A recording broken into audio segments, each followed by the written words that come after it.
All right. Everything a little slow to the start. Okay.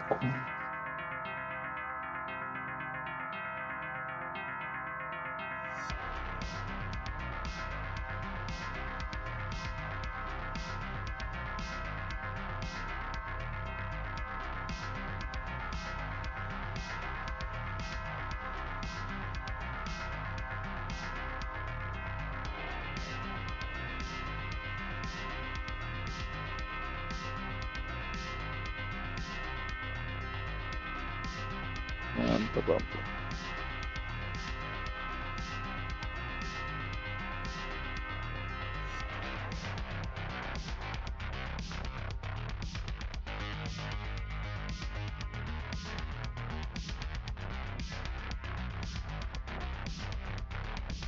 Hmm.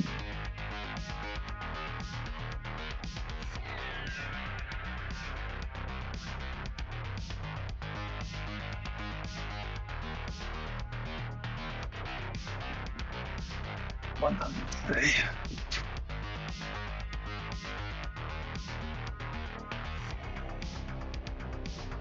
Refresh, copy current address, inspect, mute. Um,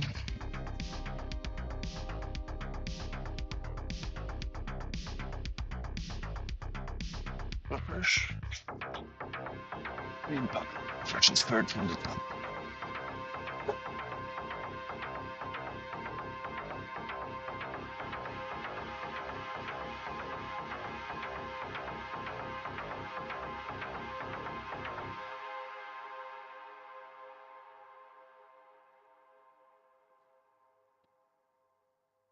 Okay, how do I put this? This.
Okay, good.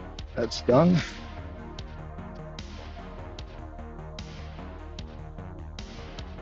Headphones set. Now we got all of this.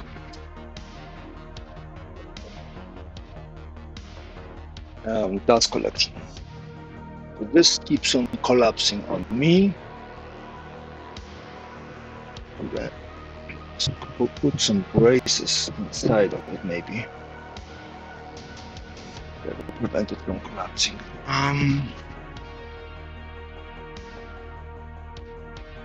We would need something thin and strong. I mean, it won't block the dust from moving through it. We have a little bit of wire.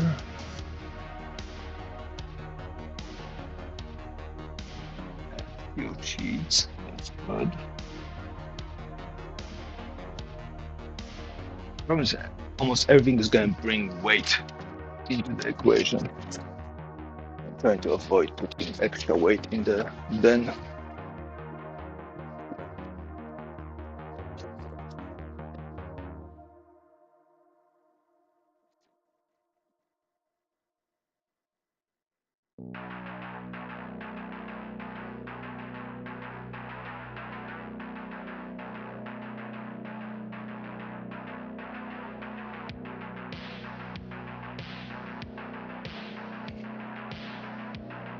It's good for compacting. Maybe make a circle out of this cardboard.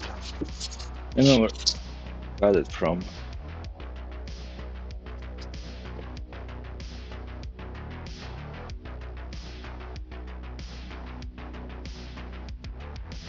I'm gonna crush it otherwise. Do we have any other material? Easy to manipulate.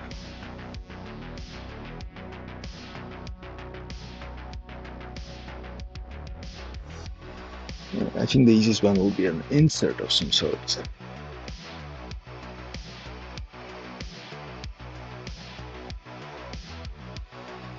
Metal cage of some sorts.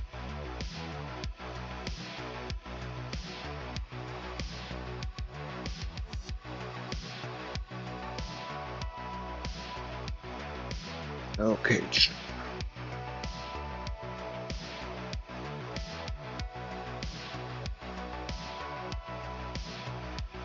How do I prevent it from collapsing?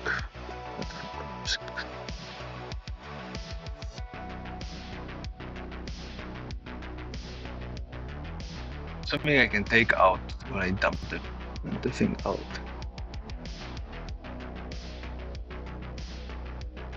It needs to be something light enough and easy to take out. We could make a cross. Now, think. You measure it closely enough.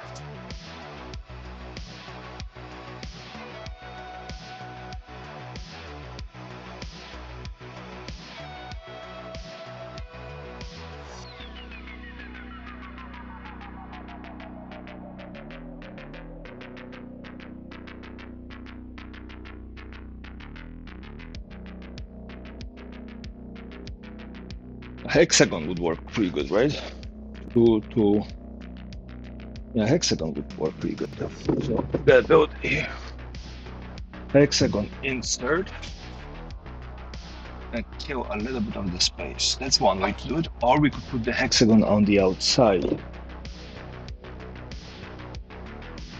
Right. So either inside or outside.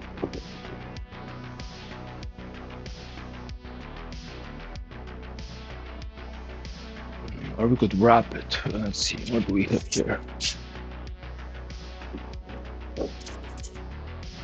I have this kind of wire. This kind of wire.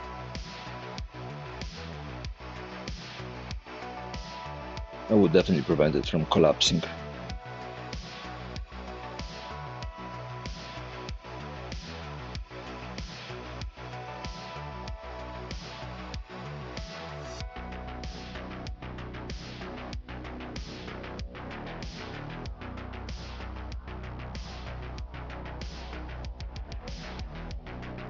And it's very springy. And doesn't want to bend well either. Okay, so that's one option. Now let's see. What do we have? Aluminum of some sorts.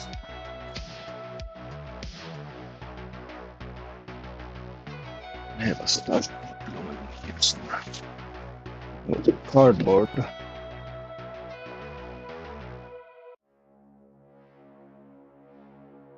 Nothing long enough.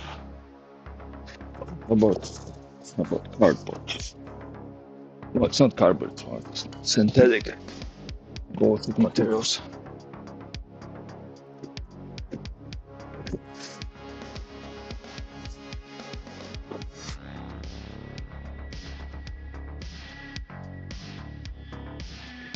Not wide enough.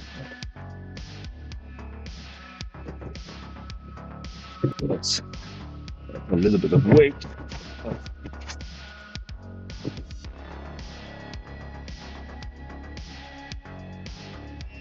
And of course, brings the hole. We need something like this, but longer. Plywood won't do it. Veneer won't be strong enough.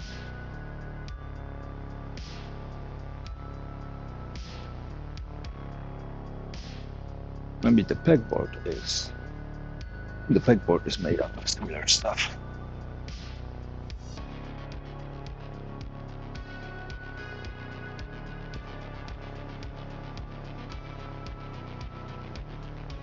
I don't know if this is bent because of the laminate. Okay. So maybe that's not an option.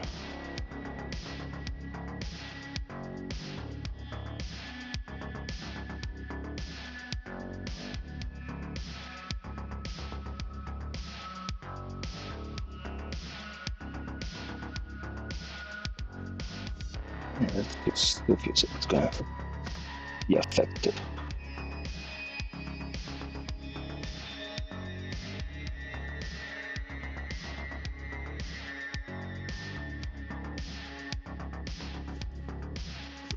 What if I put it on the outside?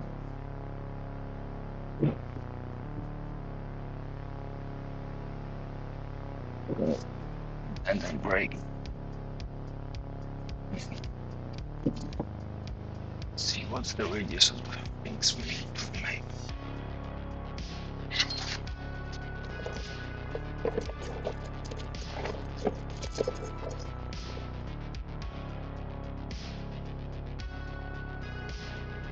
It's about here, so we make it 5 feet. 5 feet on the outside. 5 feet.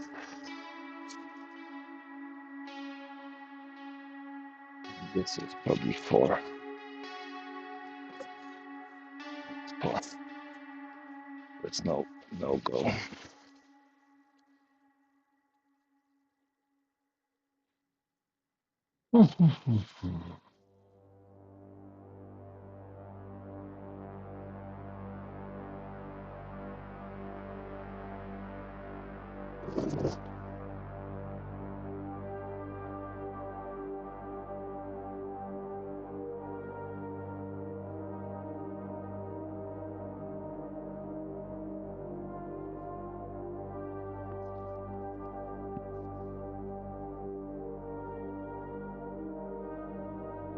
Yeah, this stuff's not sturdy enough.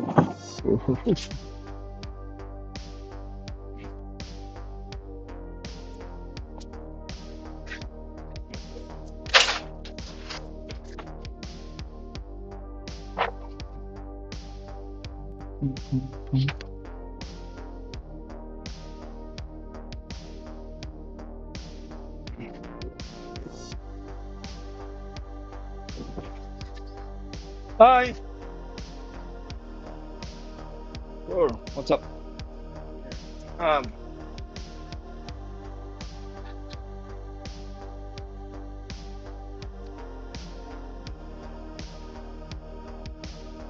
That's a little scary.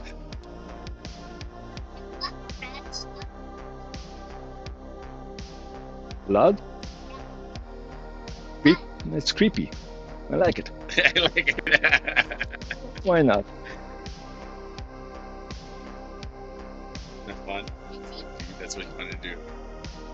Stab a skeleton in the collarbone.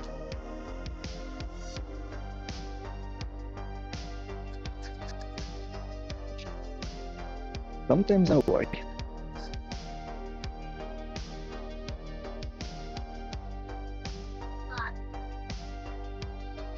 You have too many drums. Yeah, I pulled out the drum yesterday. It was the silver one that was sitting here. Pulled it out. You saw me painting it, and I sold it for $80 last night. Oh, nice. Isn't that great? Where did you get this cover? Oh. Yeah, thinking it's a cover for the trash can. My God. No. Where he is?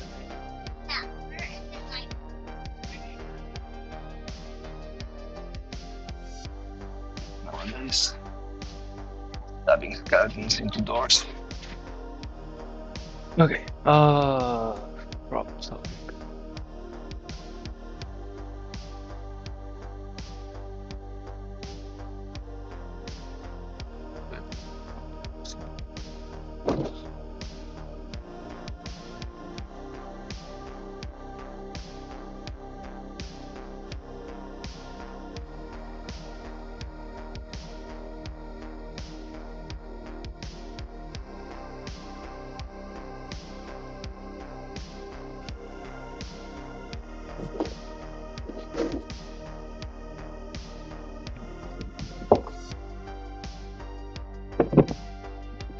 be affected. Two sides.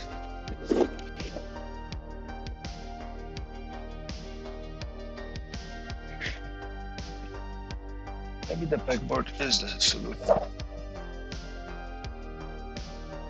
I don't use anything else.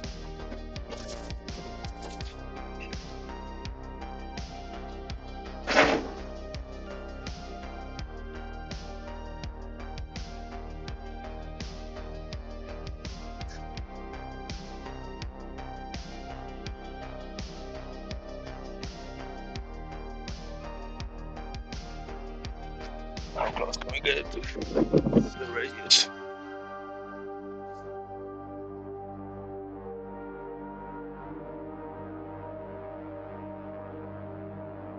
That's gonna break the beams.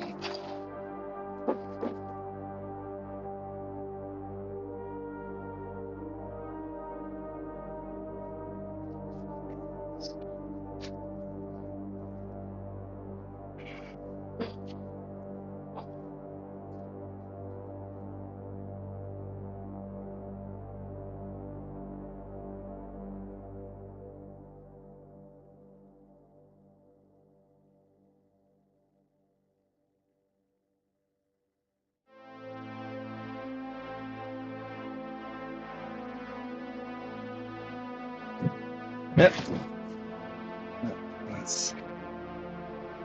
That's what I was afraid. Right, so this is.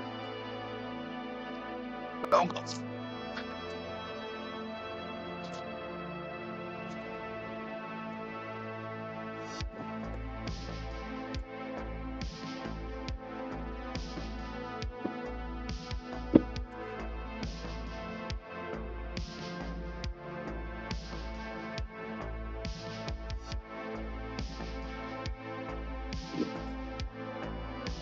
I think the laminate is what prevents it from moving.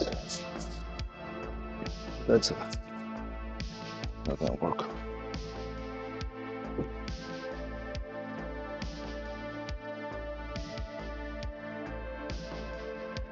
But it's not.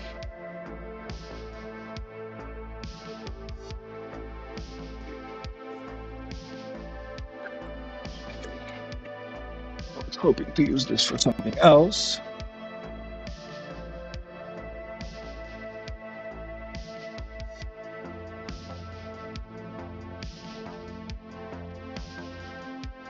The TV screen. Maybe this will work.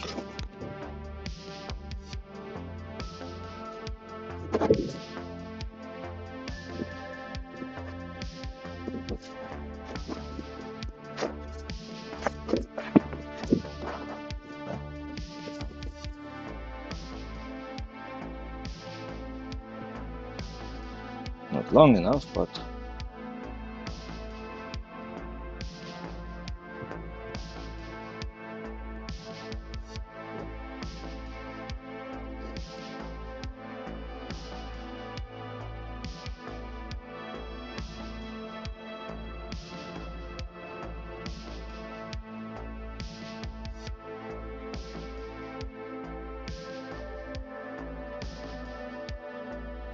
maybe some dust around it. So I'm using volume.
could use this as a dust collector. Right, let's do some calculations, see how it goes. Because doing things simply is not an option, and simple. Right, let's see. So this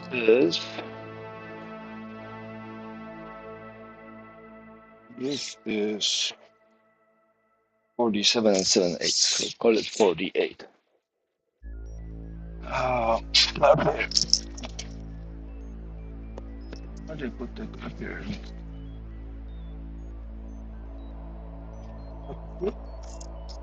I'm doing the maths. No.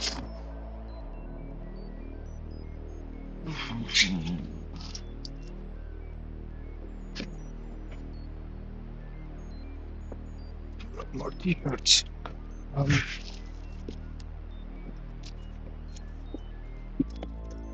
Right. Right. So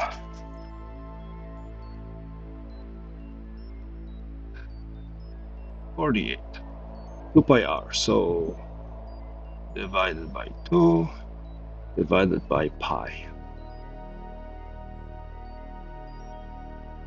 Pi up here.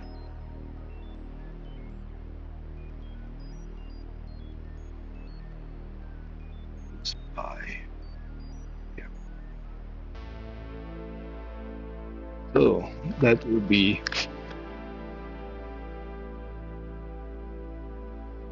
7.639 radius.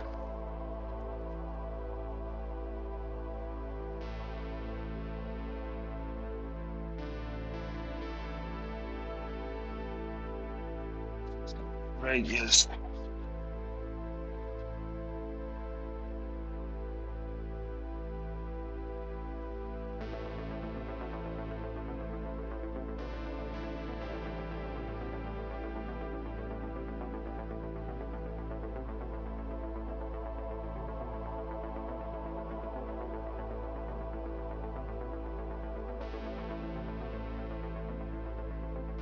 Yeah.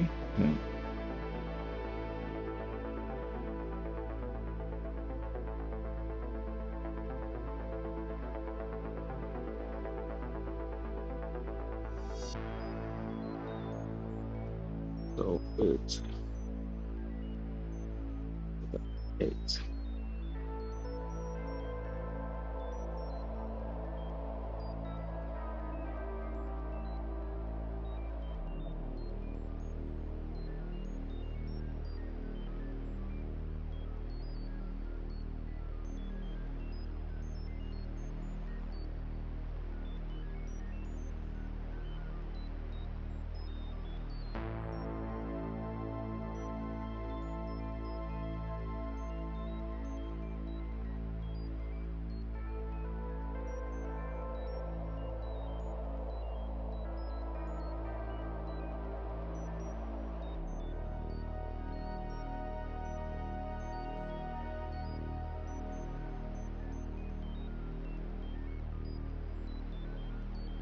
And then the volume for the dust collector would be, let me call it 27.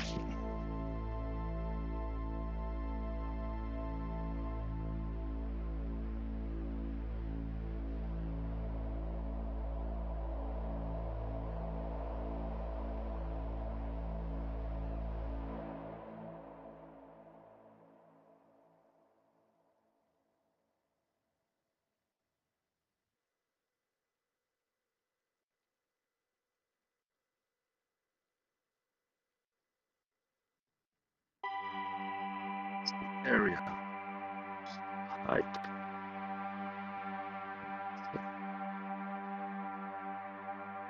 49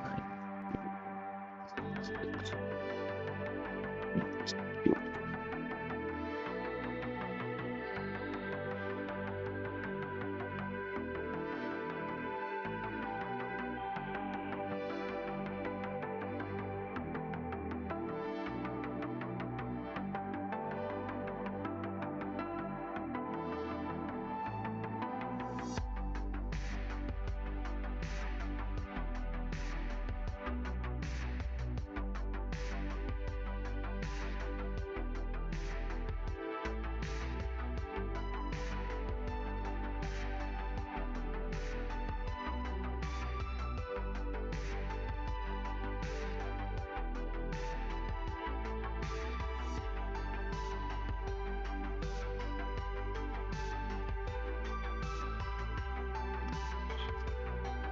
300 centimeters cubed. No, it doesn't sound right.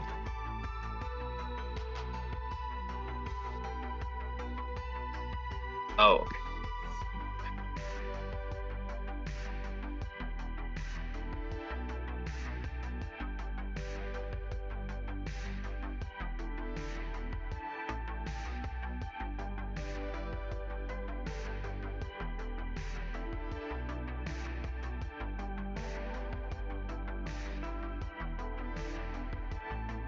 Okay.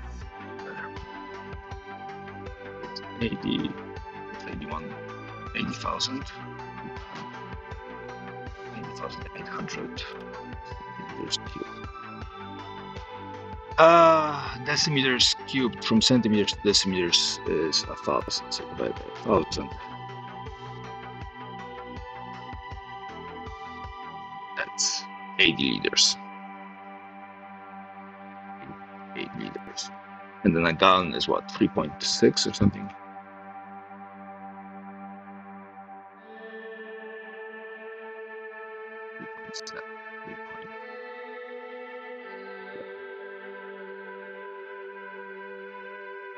That's 20 gallons.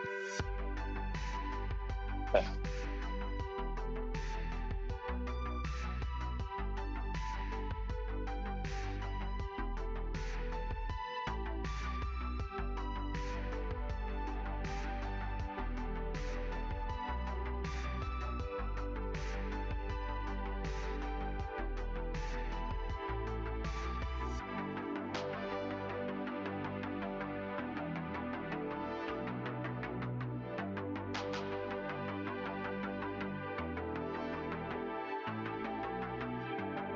The diameter of the whole thing is going to be 15.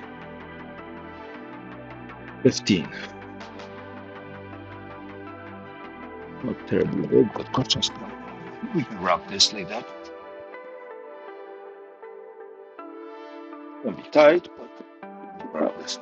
Right, so we need a base and a cap of this size. And then we can figure out the attachment. 15 and a quarter diameter. If we use this for 15, yeah, 15 and a quarter, so it's going to be about it.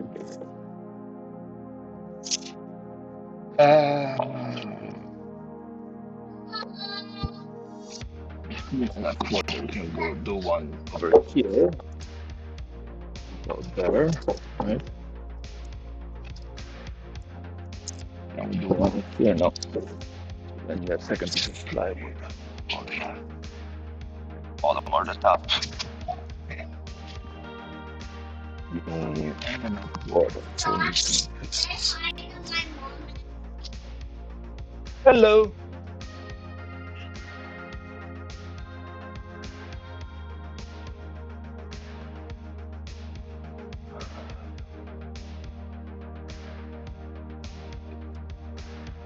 Well, 15, so slightly bigger. What's up here? What's you? 15, 15, even 18. There's something a little uglier. Maybe one of you.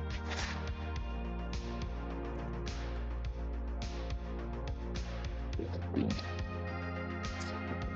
a lot of room for air.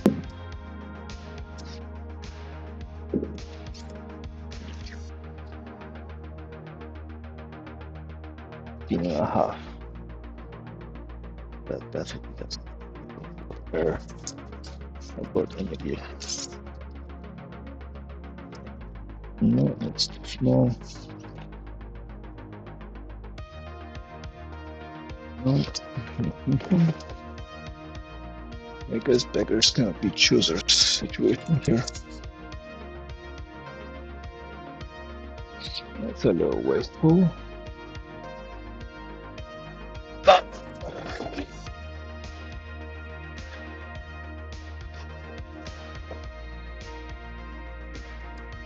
big is this? Go. Let's go.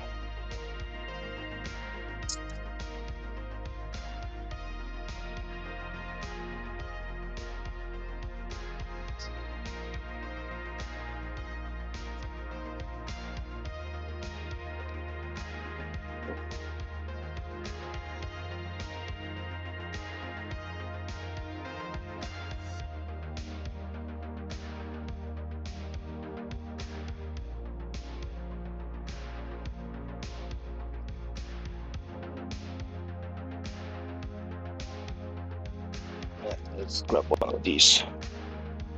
As close as we can get to fitting for this. Yeah.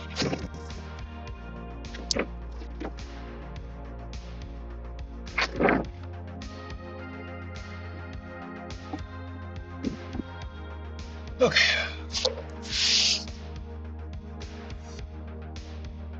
Hold a minute. Then we can put that vertical.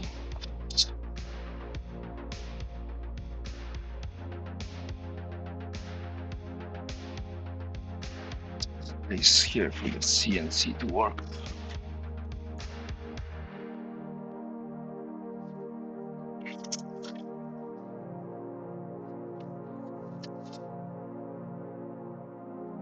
The big thing about cleaning up was to dump everything on the CNC bed and pretend like it's not a problem.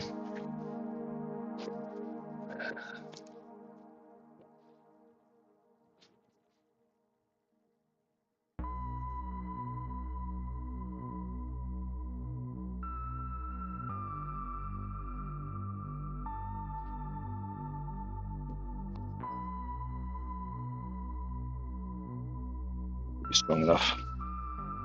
Will be. We'll see how it goes.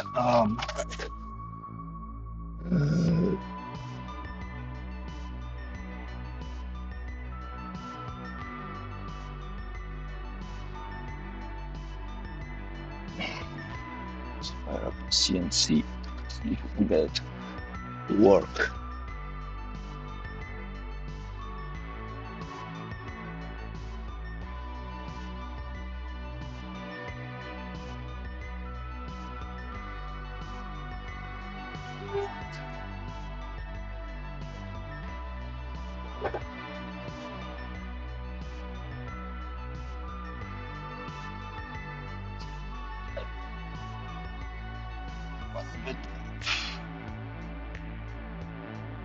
We have 1/8. That's gonna be good enough.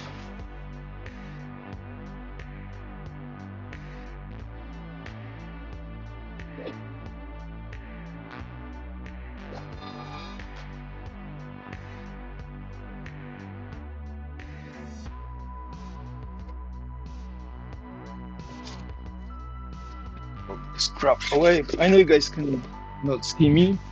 So here, setting up the CNC.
Why is you thinking this is 0, 0?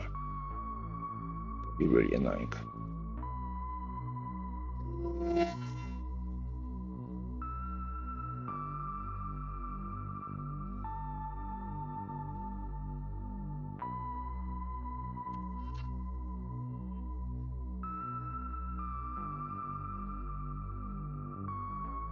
Maybe we should set this as 0, 0. Now I have the whole thing set up here, so duck.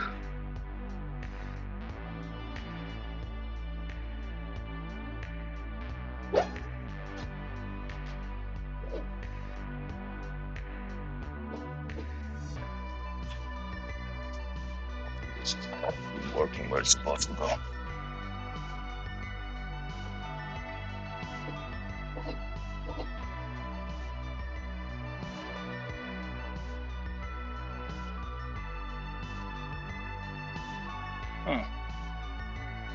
Well, I'll be damned.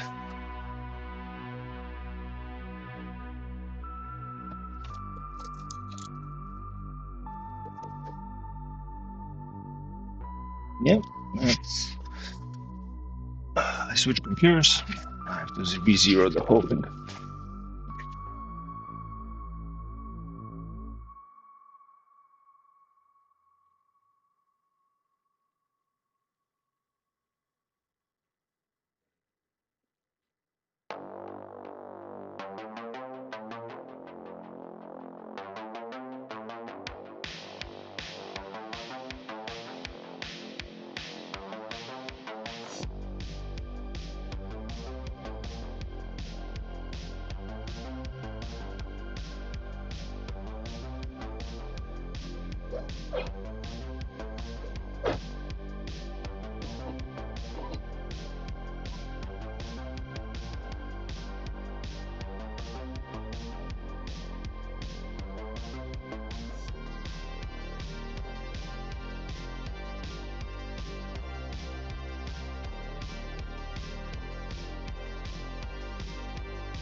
That's 0, 0. Yep, that's 0, 0. So that last one.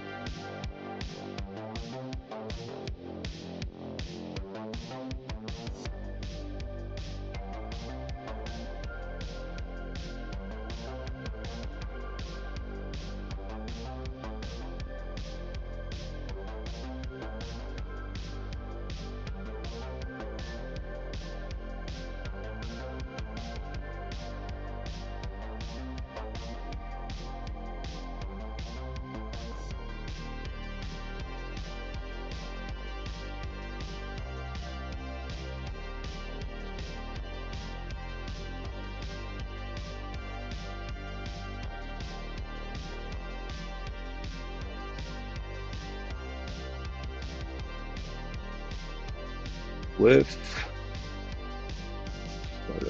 47.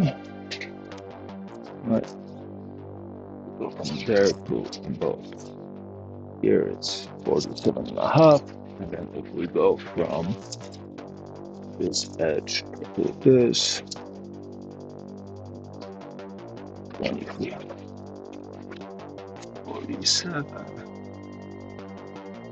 23, and the height of the material is 3/4. Right, this is 3/4. Okay, let's call it 3/4.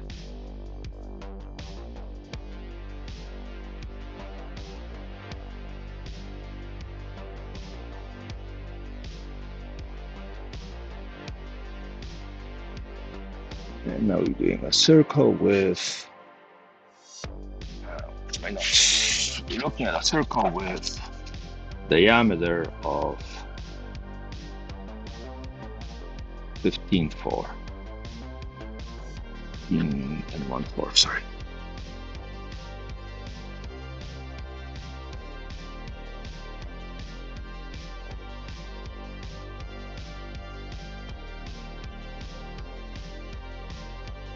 And 1/4.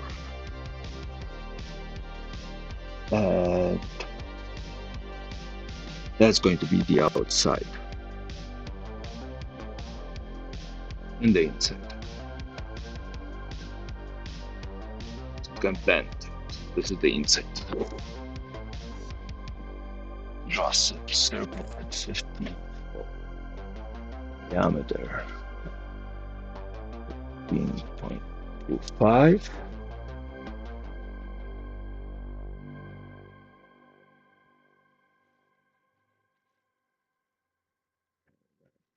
Space 8 and 8. That gives me 3/4 of an inch.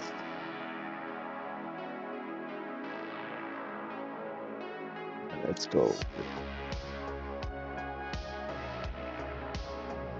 9. Space 9. And then We are going to carve it. Let me guess, I need to probably sell my tools. And we said this is the inside or the outside? The inside is 47 7/8. 47 7/8. So we have this with the diameter, which means that this is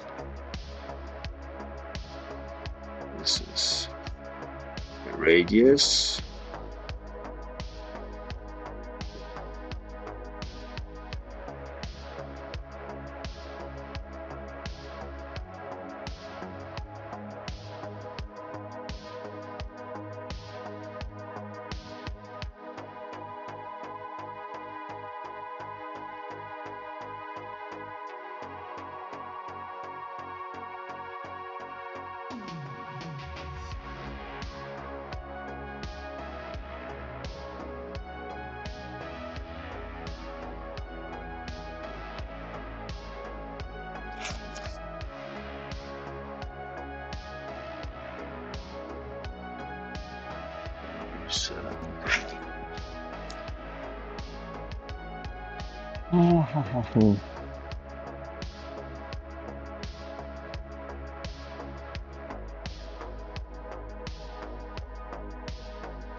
Where is my chart of how fast would things be going?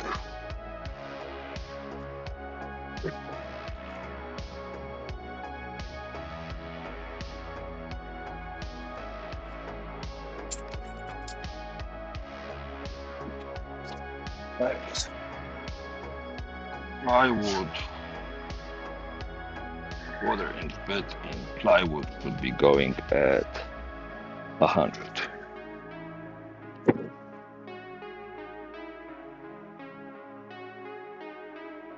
Okay, in just a minute.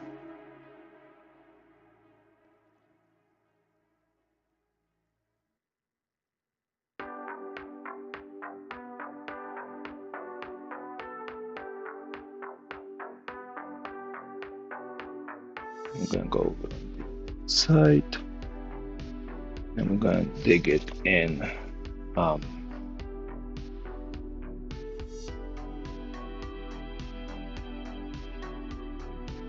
Half an inch be too much.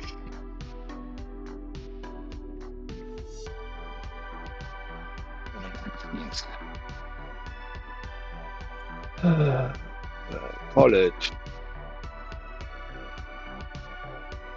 0.45. Where's my chart? Here. I have charts for 7/16. 7/16 is 4.375, so 4.4.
Now where do we save this whole thing?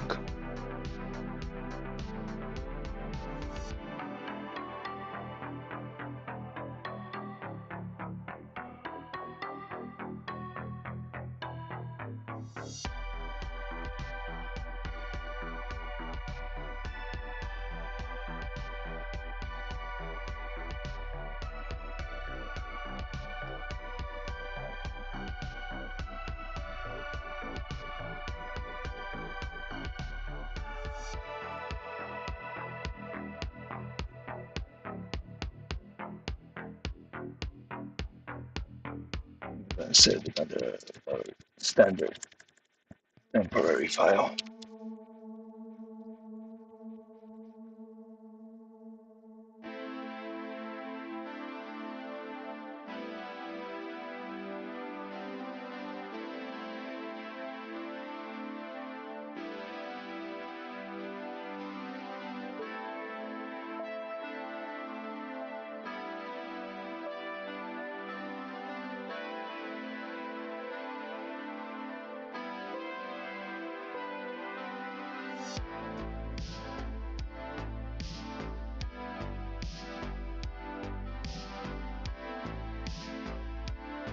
That seems to work. I'll get the piece of plywood set up and hopefully we don't mess anything up and I can focus on the other things. Done. Dog.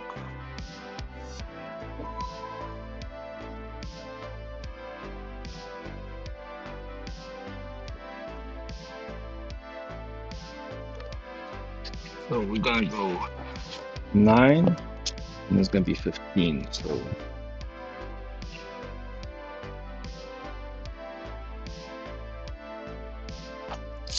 in theory that should work on this one.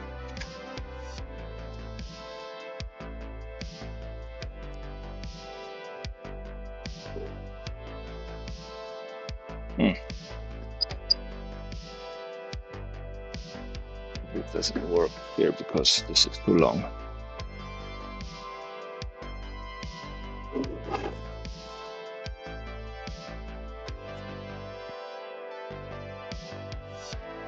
Three and a half this way. 0.3 this way.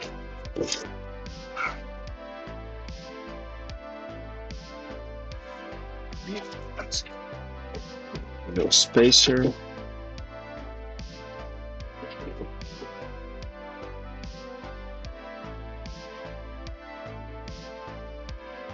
Yeah, I didn't get it early. Spacer goes in.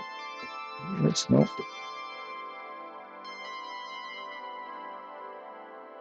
No, spacer doesn't want to go in. Let's see how far we can put this in.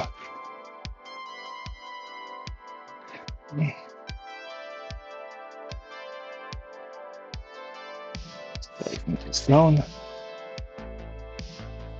Let's grab a hammer and keep it positioning as tight as we can.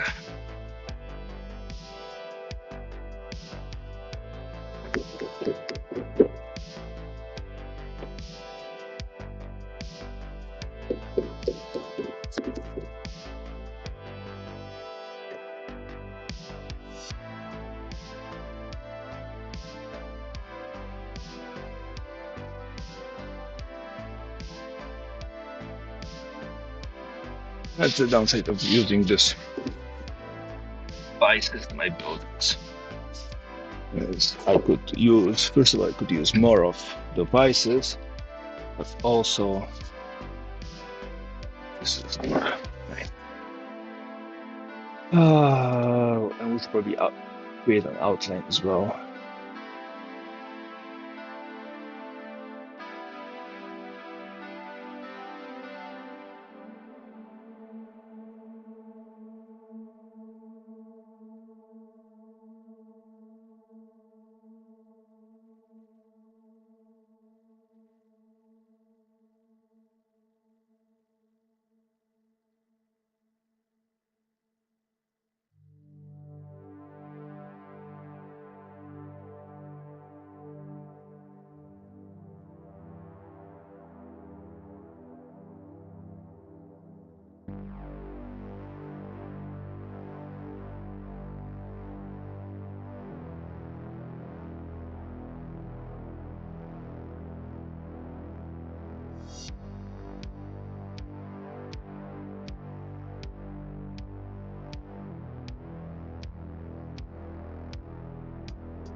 12 minutes.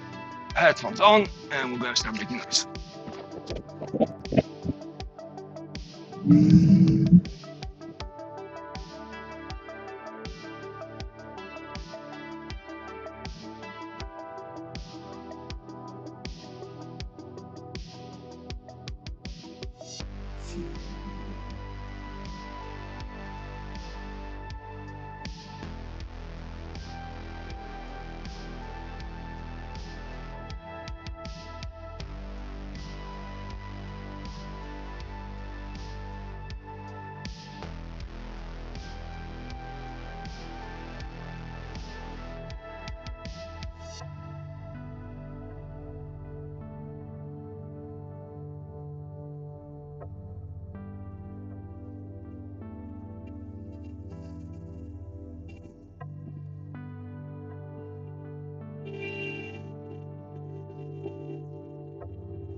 Come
fazer aí uma machine doida.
Sorry? Just like somebody had her standing and then Very violent. Could be scary. I know.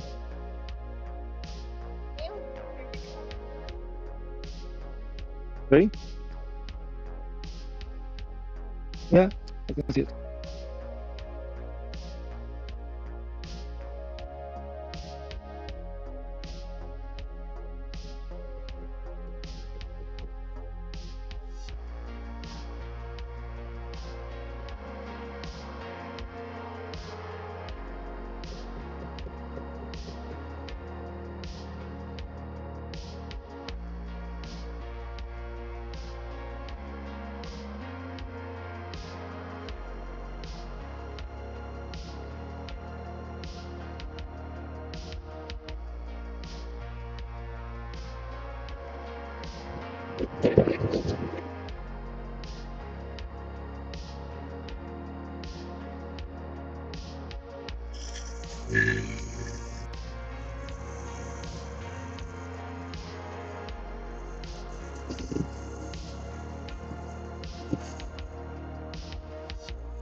this disaster and go like, well, that's a fail. I don't see it as a fail.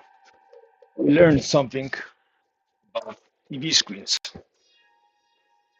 For example, that they are a lot more brittle than the thickness would suggest. We're gonna use it for some other project.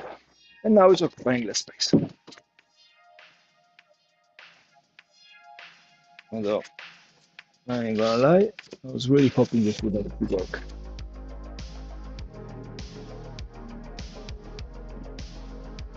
But it doesn't work.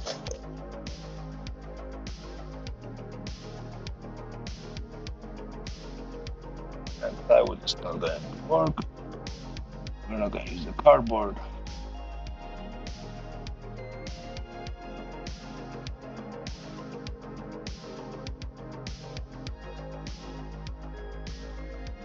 Okay. I keep these for another project. I have an idea of what to do with this spoon, but later. Yeah, it will work. Now I'm gonna put it back here in the back of my head.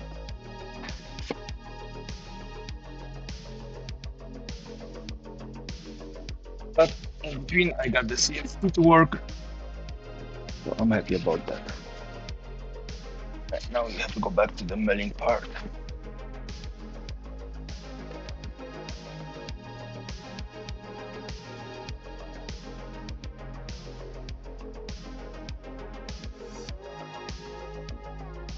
We're back to thinking about how to strengthen this so it doesn't collapse on itself.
Expired rubber bands. Let's see.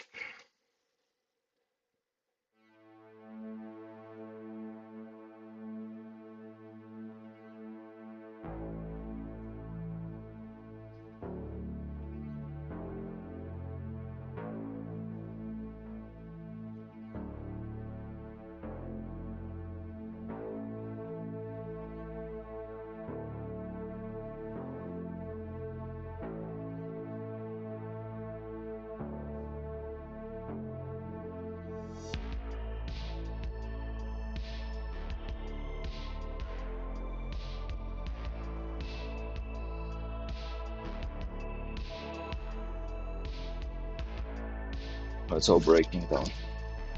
It expired.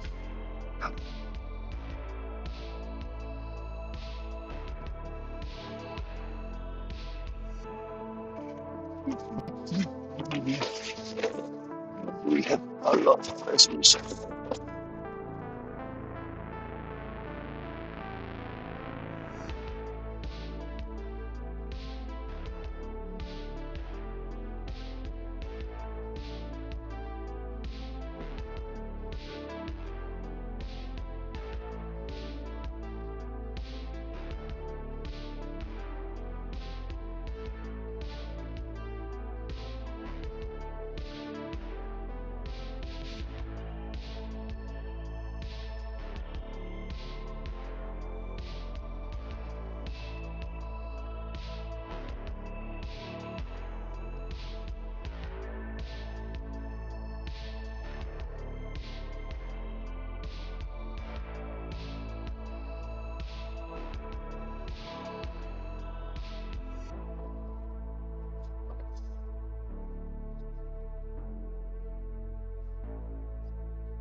Yeah.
They mentioned, they ever mentioned how much I have to freaking hate plywood.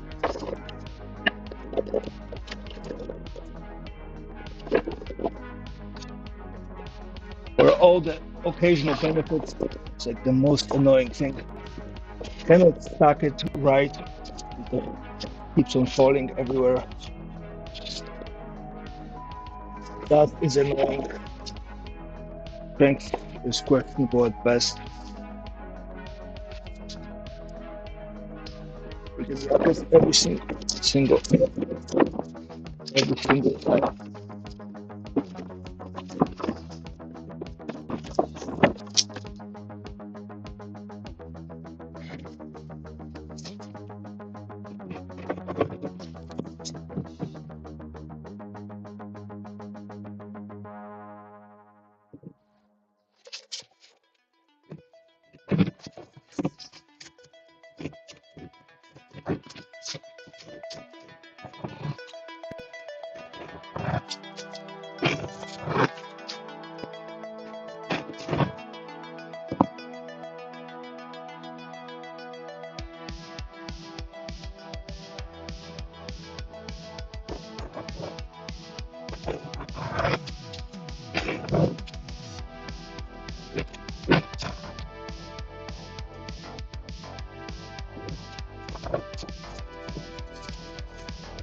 That works.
Right.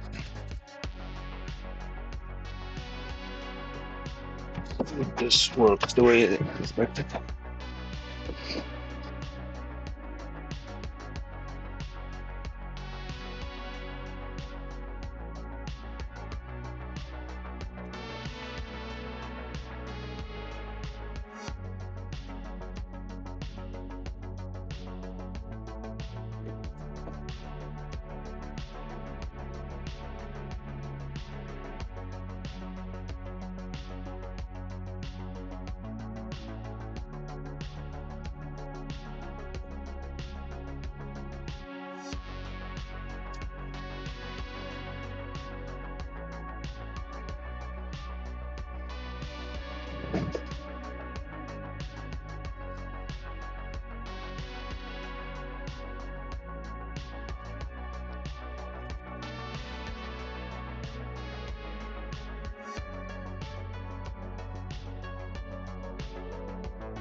Done playing games. Let's go.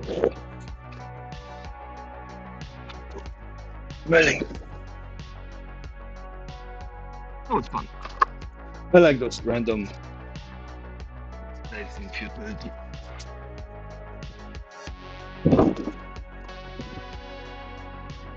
Makes you better at inventing things overall, I think.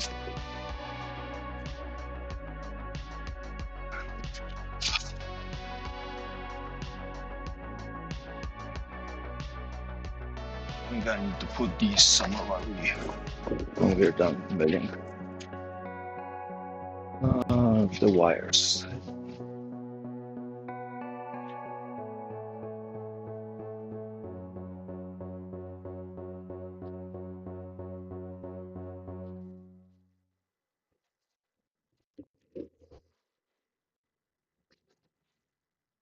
Where are we putting all of this?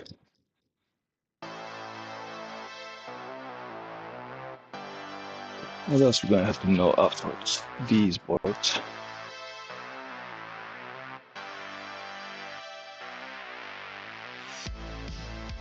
No, we're gonna mill these, then we're gonna build a test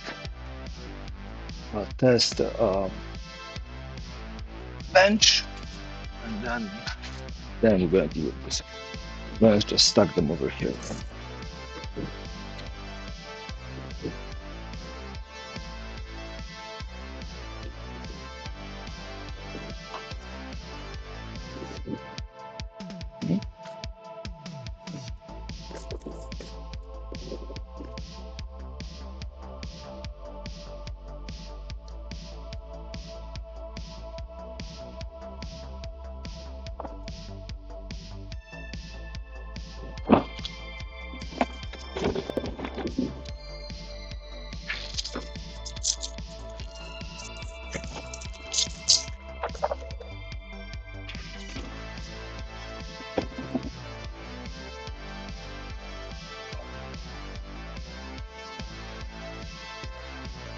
On the nasty rival school rules. Yeah.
Alright, that's done.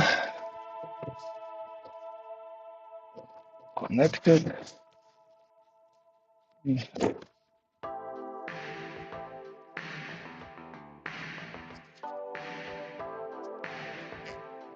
Okay.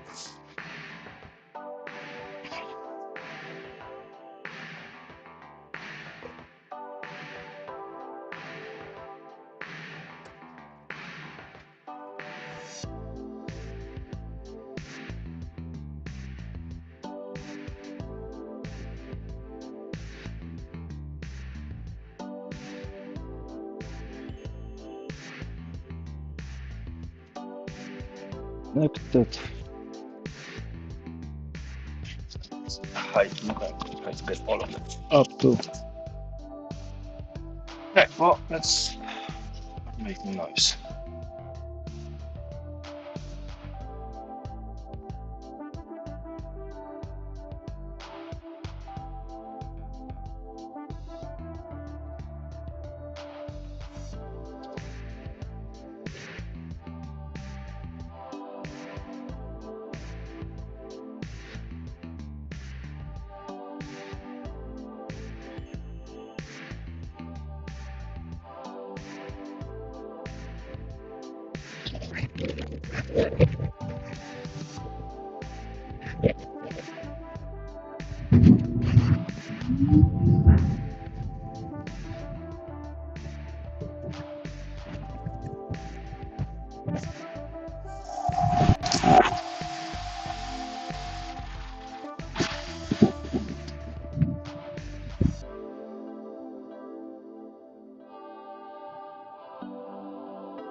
Again.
The garden's collection is full again.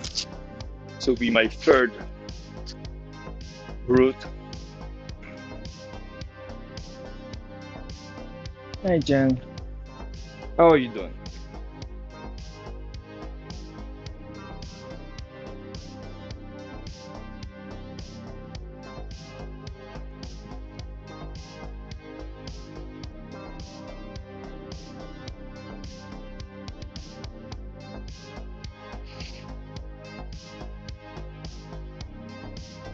Oh yeah, go to the brim. Oh, I got clogged. Huh.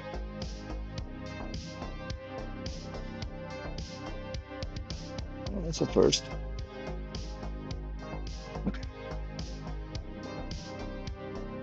I'm gonna go dump it out.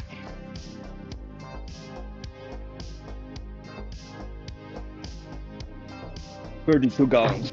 So that's what, a little over 100 liters. Full to the brim. I'll be right back. Oh, really, that ones.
The cardboard barrier works really good, which is nice. That was surprising.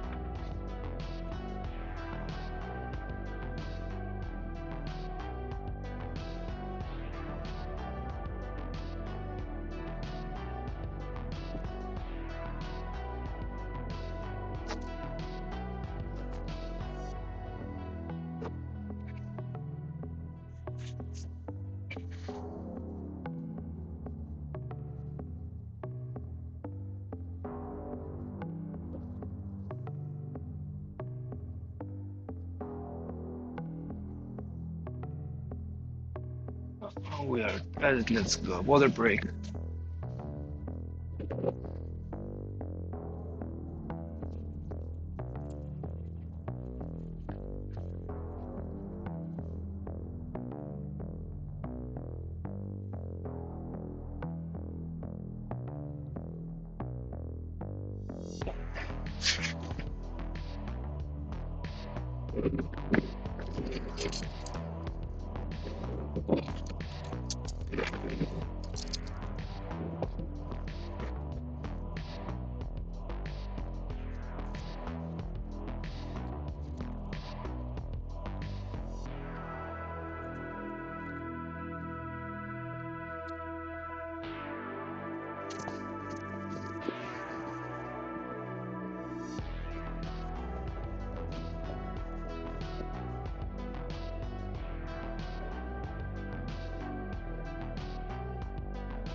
Hey, Jen. How are you doing today?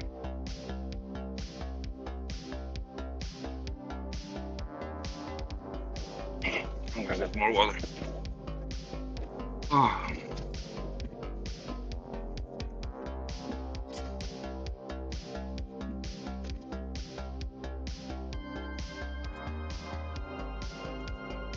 I'm really glad I have a water filter.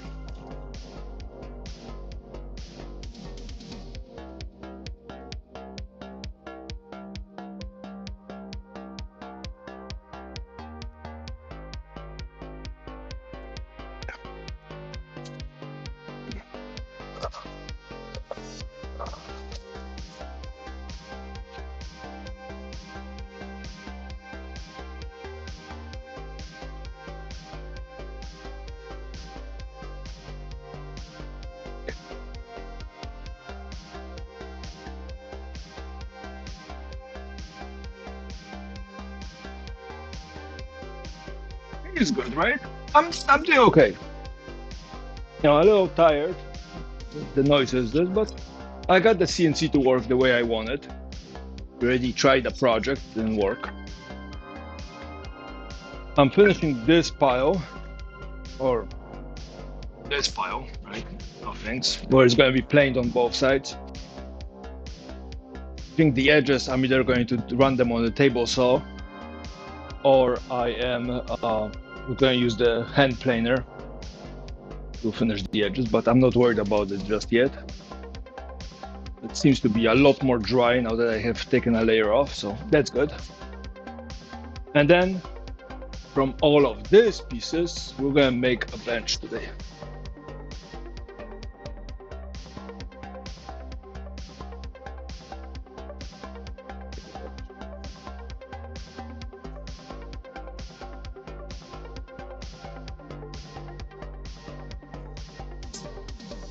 And then,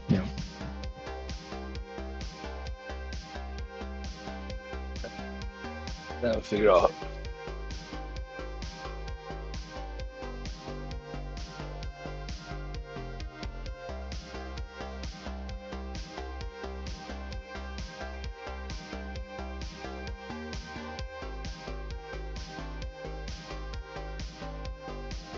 Well, so I have the same one as yesterday. I had the cyclone over a trash can, and I tried being fancy and building another container, whatever. I end up just putting a piece of cardboard. Right. So I took this corrugated kind of packing cardboard. I cut out a kind of an O-ring, and I just jammed it in, and it seems to be enough to hold it. So that's the upgrade. And yeah, that cyclone is enough to pick up most of the dust. The upside of this DeWalt planer, thickness planer, is that it has a very powerful blower. If this wasn't here, it would be spraying all the chips, a mile away. So between that and the suction, this is capable of collecting most of the chips into the big brute. And again, those are 32 gallons things. I don't know how much is gallons, like 3.8. So over 100 liters. It's a lot of chips.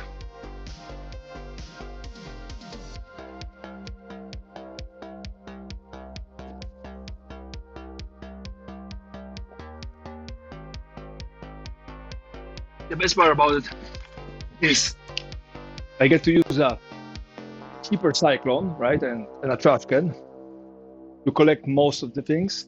But at the end of the day, it has to go through my big cyclone, which has a lot better stats, and through my set of filters. So that's the great thing about it, is that I just put in an extra step to pick up most of the big chips.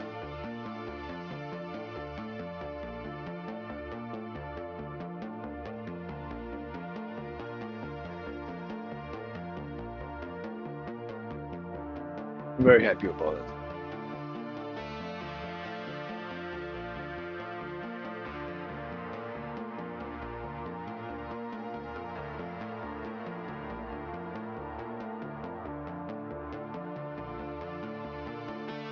While we are chatting, you want me to give you a tour of the shop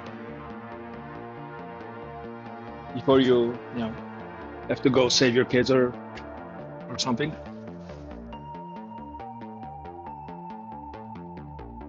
You can just pick the camera off and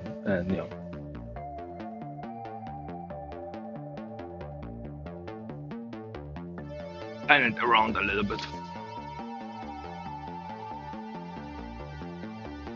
So it's gonna be a little shaky. Hopefully we don't lose connection. Let's see. Let's grab more wire.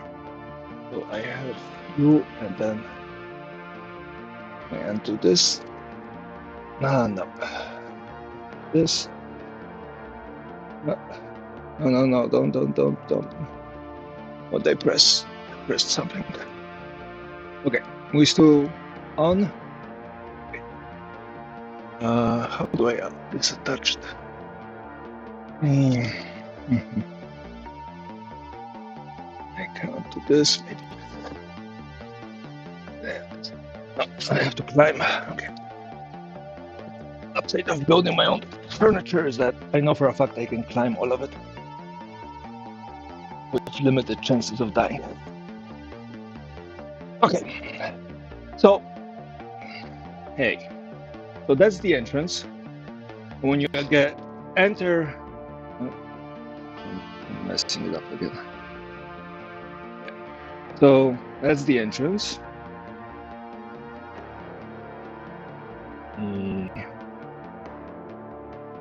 And to the right is the newly discovered windows.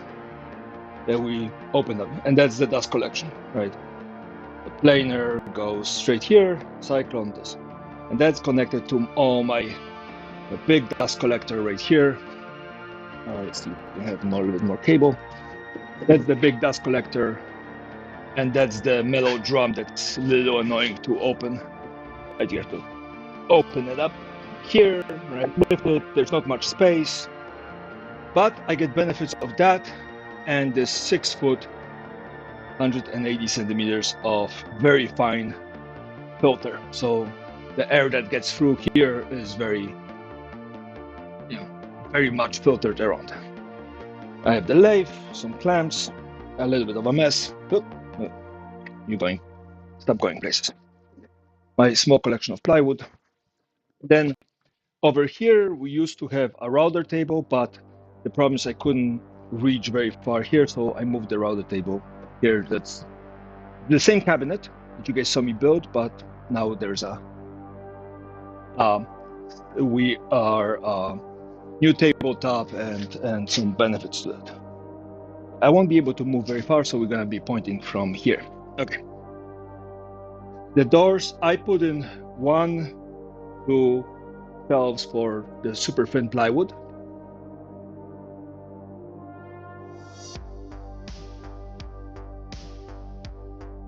There's a mini bench. Oh, you mean those? Yeah, we're gonna talk about those in a second. Unless you're talking about the lathe one. That's just a look. But so I put in those, and then I have a new miter saw. Let's zoom in. I have a Bosch 12-inch sliding miter saw, which is really good. Oh, yeah. I made that on stream to test proportions, so if it looks okay. But we're gonna get to that in a second. So miter saw, more clamps, and then I built this. You can barely see it here, but this flat surface, even with the miter saw, so I can. You can see it right there, that gray thing. Can you zoom in more? Yeah. There's this thing, so I can cut things, and then I put this little tiny right here, that little stand, so I can, the offcuts don't fall. So there's that. Nothing changed with the batteries and whatnot. I have some. Then I built these massive shelves. They're about 8-9 inches thick. This one's about 6 with change, 7. So I could put my long pieces of wood here. So I cleaned up a little bit the space, moving it up. I have some plywood there and empty boxes. And that comes down to the stairs. Hard to see, but I have a circular staircase there. Then moved some wood here, and this is because I had to move 30 sheets of plywood here that I'm going to be using to build furniture for Tokyo and I. And then let's see how much we can lean out. Right, there's stuff all the way to the ceiling. Then I have another shop vac with a small cyclone and another dust collection. This is the dust collection just for the CNC with a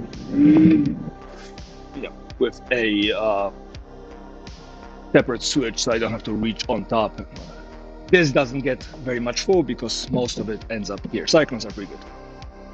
Then storage of long things, and then I have this bench. Not really a fancy workbench, it's more like a surface, and I did some leather working here.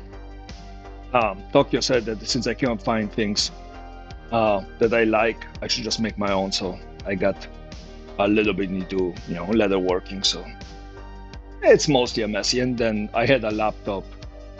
Where's the finger? Oh, here. I had a laptop right here for music and whatnot when I was in streaming. And then again, some storage things, and there's crap everywhere. And then I have 2 little carts over here that I have to move around. And then all of it is, and then behind this there's fancy wood storage. So that's that.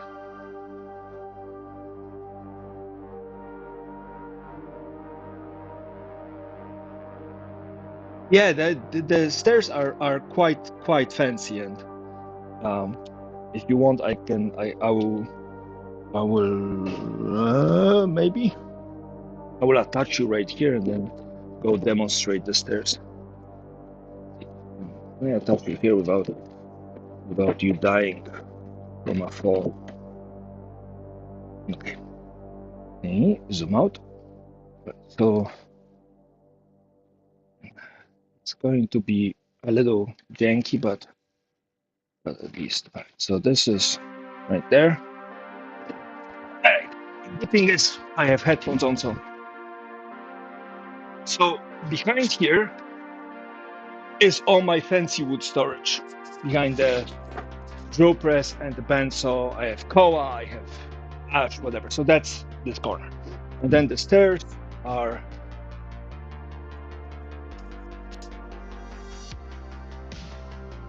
Right, and they go all out the way up. And again, there's plenty of wood here because I still have to sort it.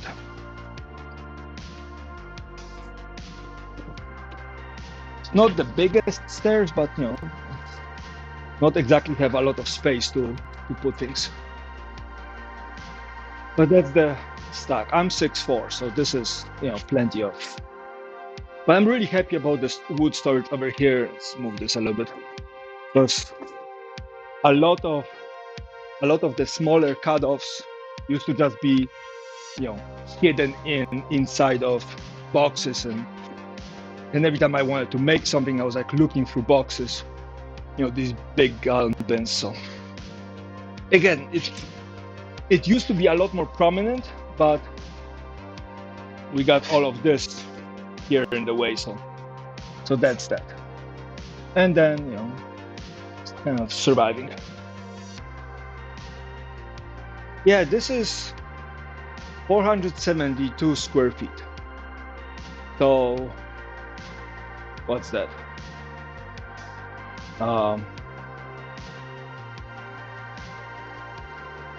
About 45 square meters or so. Now there's not huge amounts of space. I mean, I have high ceilings, which is good. Which reminds me, I also, because it was getting so, you know, warm and fuzzy, I used to run this big 36-inch fan all the time in the doors, and it just goes. So I got this. And so now, you know, there's an air. Of course, I had to build the connector of the electricity and wires, blah, blah, blah, blah. But now I have this blowing down. Distributes the dust everywhere, so if you take a peek, right, it's dust gets everywhere. But, and then I have this huge dust collection system. It just goes all the way. There's a blast gauge right there, and then magnetic thing to this. So this is the one expansion. It will expand more, maybe. And then that's the attachment to the lathe, and then this goes down here all the way down, and there's two attachments. One goes to the router table and the other one goes to the table saw. So I have, you know, those things all are connected. And then, you know, the TV, and let's see who's talking to me. Oh, Jen is talking to me. So again, that's going to be fixed when I get a slightly better monitor in here, but for now I have like a keep my orange shelving. Orange shelving that's the industrial thing. It's about 6,000 pounds per shelf. So what is that? That's about 3,000 kilos, 3 tons per shelf. So I have plenty of space. Most of the things are bolted to the wall, so I can stand on most of the things here. The only thing is right now, this is not bolted, it's just kind of standing. Yeah, just kind of standing over there. But, and then we have to figure out what to do about this, because that's very thin plywood and there's glass. It's not, you know, it gets warm when the day is bright, so we have to figure out this, because, you know, we do have some ventilation, but I would like some more air in here. So that's, and then, you know, and then lots of plywood everywhere and whatnot. But that's my little flat. Well, the windows, all the units here have the windows, but some of them have it boarded or closed or plexiglass or whatever. So I wasn't expecting to see windows. Like I knew other units have, but I figured somebody would actually make a decent construction.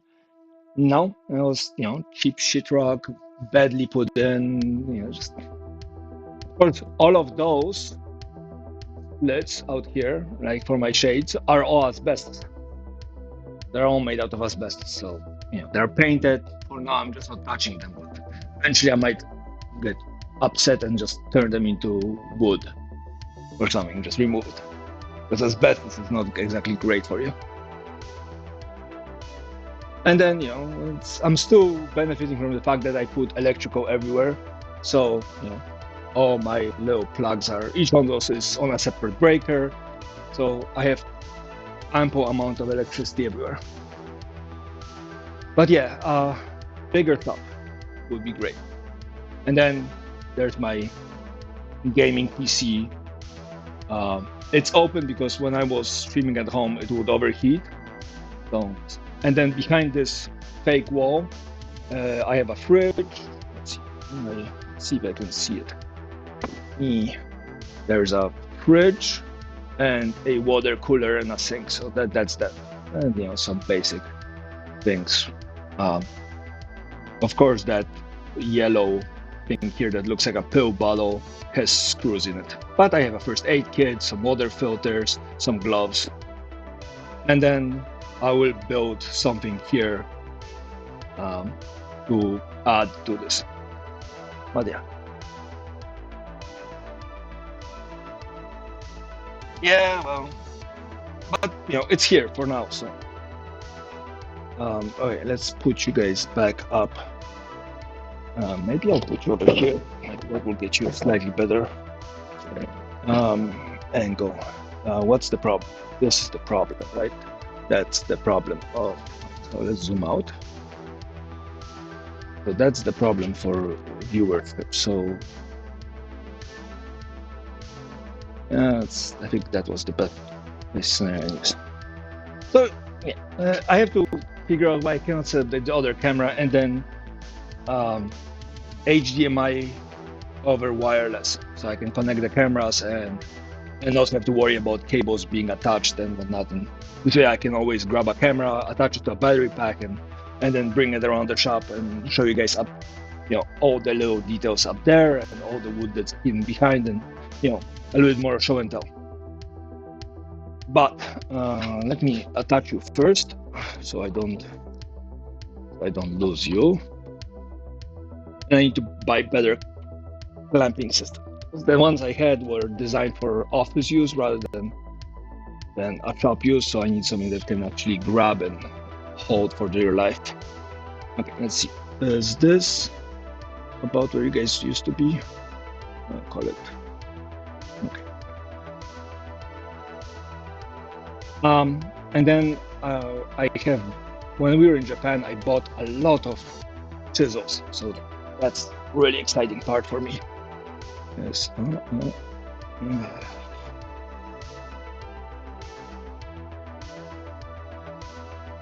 I actually don't look too bad. I'm glad I shaved.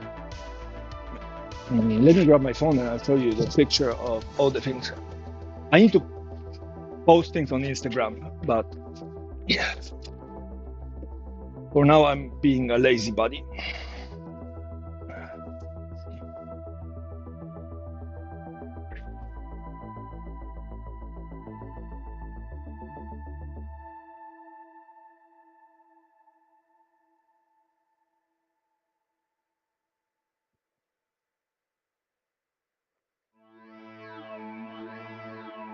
So, yeah, I'm back. Let's give you guys a little bit this way. So,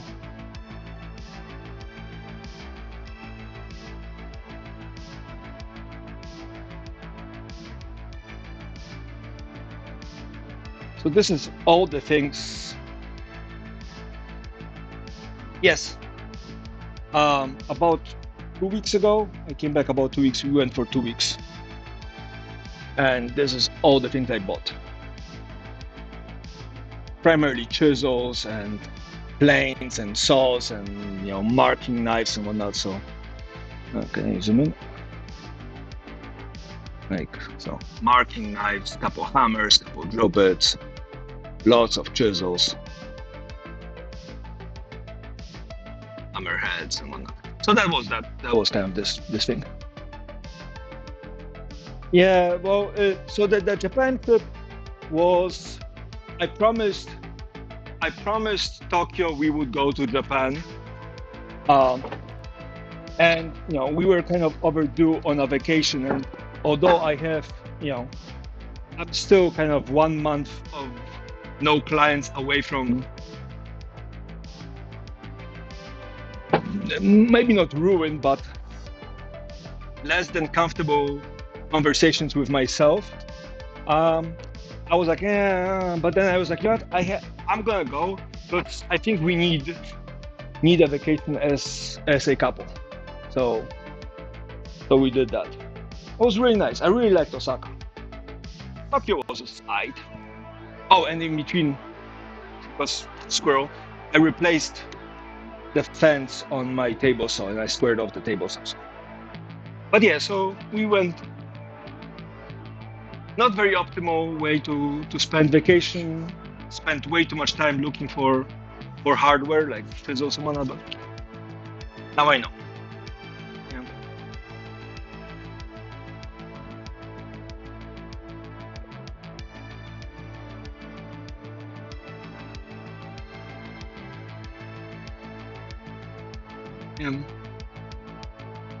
Yeah. The purchases was nice. Like I bought maybe $700 worth of equipment, because it's considerable amount of money, but it wasn't like excessive for this. And then I looked up most of the things I bought, if I have to buy them here using eBay or Amazon or whatnot, and I realized that I would have probably spent between $2,000 and $7,000 on purchasing. So I bought it at a third to a seventh of the price, which was kind of awesome. But I bought things from renowned blacksmiths that were super expensive, and I bought things that were, from blacksmiths, but back from 20 years ago. So there's a name, but back then it wasn't a big deal. So people were selling it like new, but it's not somebody current. But I told Tokyo that within the next couple years we need to go back, because the great blacksmiths of Japan are dying out and not too many people are taking up their job. So in 10 years all the fancy chisels and saws and all those things are going to be through the roof, because nobody's going to be making it. There's a big difference between quality and craftsmanship, or quality craftsmanship. So for example,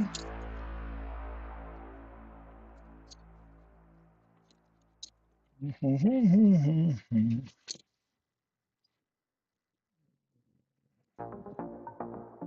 is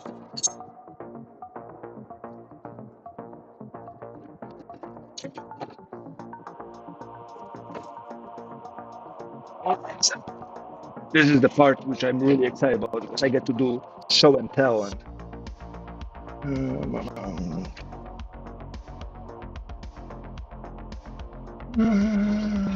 not here. Where did I put it?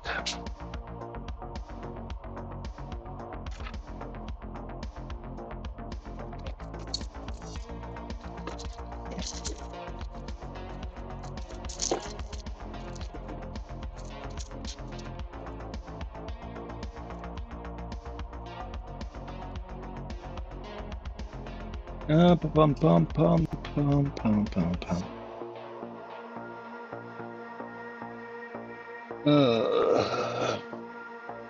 Okay, it's probably hidden somewhere smart. But anyways, so marking knives, right? So if you use a pencil, and this is the exact, there is. I'm going to answer that, and I'm going to go show you the show and tell. There is no way I will ever beat 5 generations of tempo carpenter experience. No way. I started too late. You know, I might be good. Now, some people say I might be very good, but I might be good at certain things. I have still insane amounts of things to learn. I don't have enough years in my life to learn enough to be as good as some of those people are. Like, I definitely have a lot more to go, and I'm better than the average, you know, stay-at-home dad that, you know, buys a cheap hammer and a cheap chisel is, you know, and tries to do things. But I will never be good enough. And moving to that market is a big risk that, you know, requires excessive amounts of funding. And I mean, I do get hired for precision work, and I spoke to somebody and I told them that I got my table saw straightened out to 1.5 thousandth of an inch across 10 inches. So, you know, the deviation is that. And I was talking something, and they're like, yeah, your precision is just up here with all the, you know, specialized craftsmen and whatnot. And I'm like, nah, I'm not even that close. And he's like, what did you say about your table saw? I'm like, well, I got it precise to this. And they're like, yeah, you're there. So, you know, so there's this compliment and my ego can grow, but I'm very much aware of the fact that I'm not even close to being good enough. So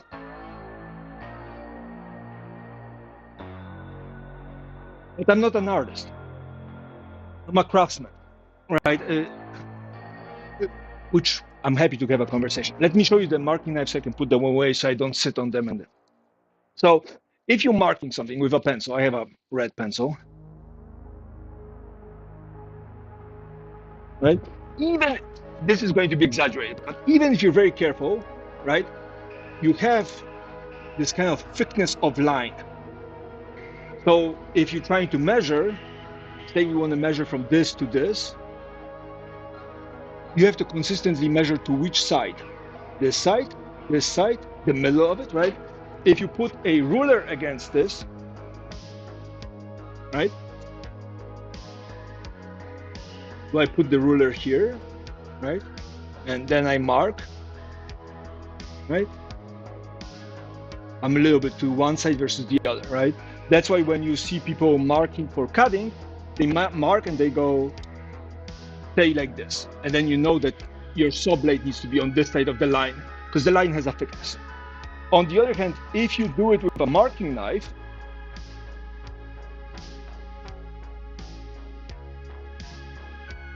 hopefully that's visible, right? You have a precise line. How precise? Fraction of a hair through, right? Which means that you align this exactly to the line, and it's always going to be the line. That's one. Second one is you can always put the marking knife back on the line, right? It's physically indented. The third one is if you put a chisel on it, you have something to grab. And so marking knives, like I made this one. I got a piece of cheap steel and I make a marking knife, right? It has all the grooves to fit in my hand for marking. And I bought one that looks like this from Amazon for 20-some bucks. Supposedly made in Japan, but it's sharpened like this on both sides. It was okay. It was dulling very quickly. It was breaking on it. And then Tokyo bought me this one from a blacksmith, right? Signature. It's built like a chisel.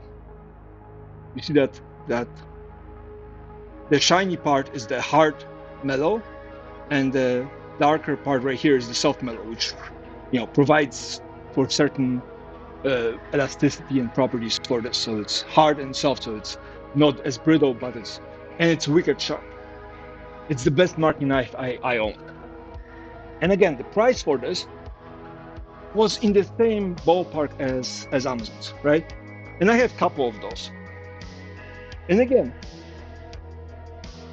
not expensive, but you get this level of precision. And I'm slowly moving away from pencils. And again, these are the pencils I like. Is right? You have a pencil, but you have the tip hides back.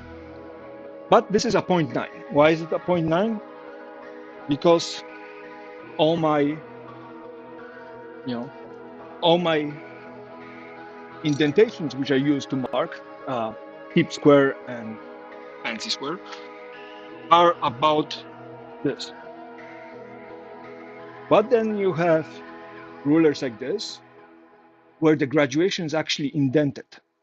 And that's great because you can grab one of those, put it in the indentation and slide it, and you have exactly spot, right? So there's a level of precision you get.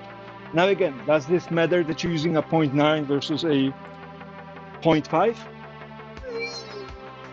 If you're making big things, like benches, doesn't. But you start making precision things, it starts to do, right? Same with those carbide tipped scribes. Wicked sharp, right? And again, physical indentation.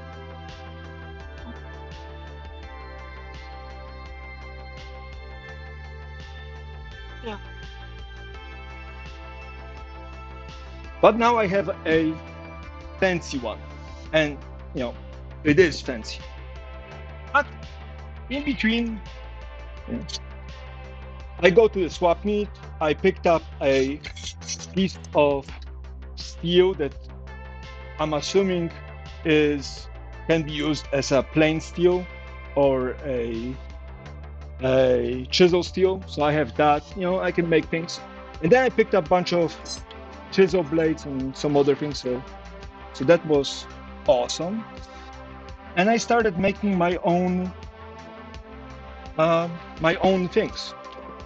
I rebuilt a plane. I marking gauges, and so on and so forth. For example, I had an old chisel blade from an American chisel. I used the grinder, cut off a little piece, right? This metal piece right here. I sharpened it. It's rounded because it doesn't need to cut. It just needs to do a little indentation. And now I have, a marking gauge. And this is, Japanese or Asian style marking gauge. Now, this is a little fancy because it's a metal, so it doesn't wear. And you can buy those. I bought this one for $5. Why? Well, because it was being sold as, almost used and falling apart and whatever. So I have that. And then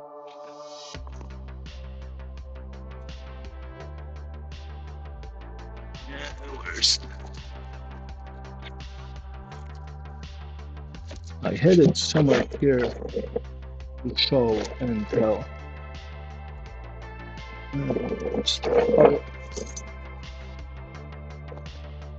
Is that it? No.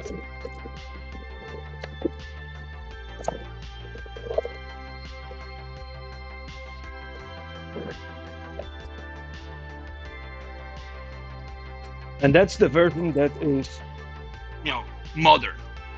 Same idea. Spacing, but instead of a blade, you have a carbide tipped thing. Same idea, right? But I find this one to be more comfortable, right? You can put a little bit more pressure. Same idea. Yeah.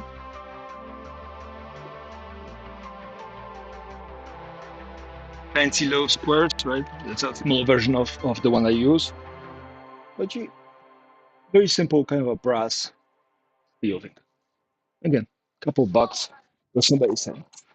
This one I actually had to rebuild because it wasn't square enough, so I put my own pins in. But I get to play with things like this and make things that are perfectly square. Like streaming made me happy. This makes me happy.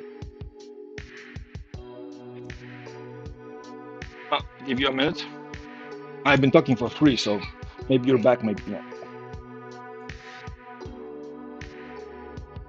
Okay, well, I don't know how much you missed from the conversation. So, marking gauge, right? The current, new version of it, right? With carbide bit versus steel, with that. And very simple little squares. As I said, this one I had to rebuild, so I had to put new holes and new pins to make it together. But you know, I get to make things that are perfectly square. Little things like this make me so freaking happy. Oh.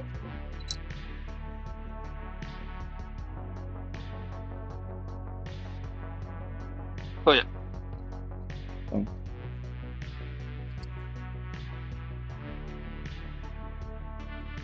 So yeah, so you know, this was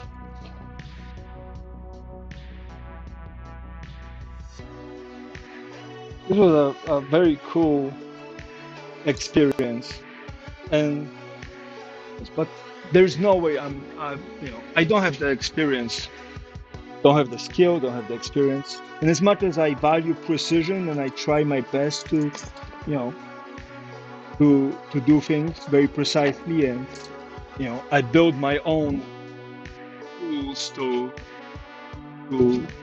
let, you know, square out the table saw, right? This is a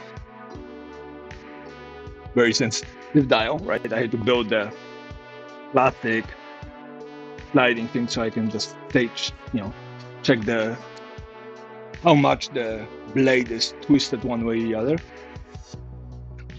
I'm not there yet. Like, I don't know. You could easily sell your drawings. Easily.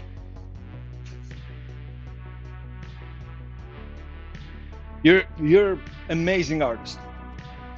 I look at myself as an artisan versus an artist. Well, I've been woodworking for 2.5 years. 2.5? Maybe 3. That's under 3. So, you know, I own this shop for 278 days. So, you know,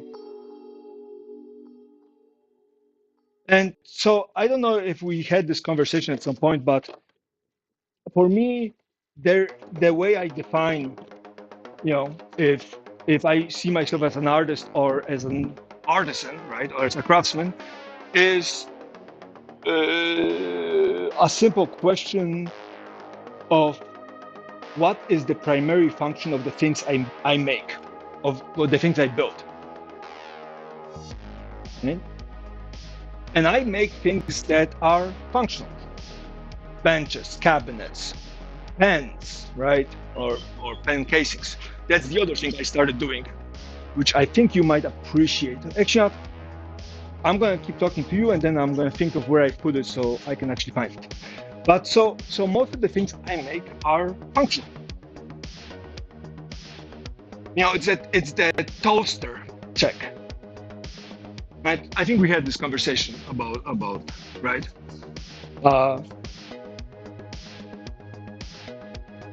If it doesn't toast the bread, it's not a toaster, right? It's some avant-garde bullshit, right? You cannot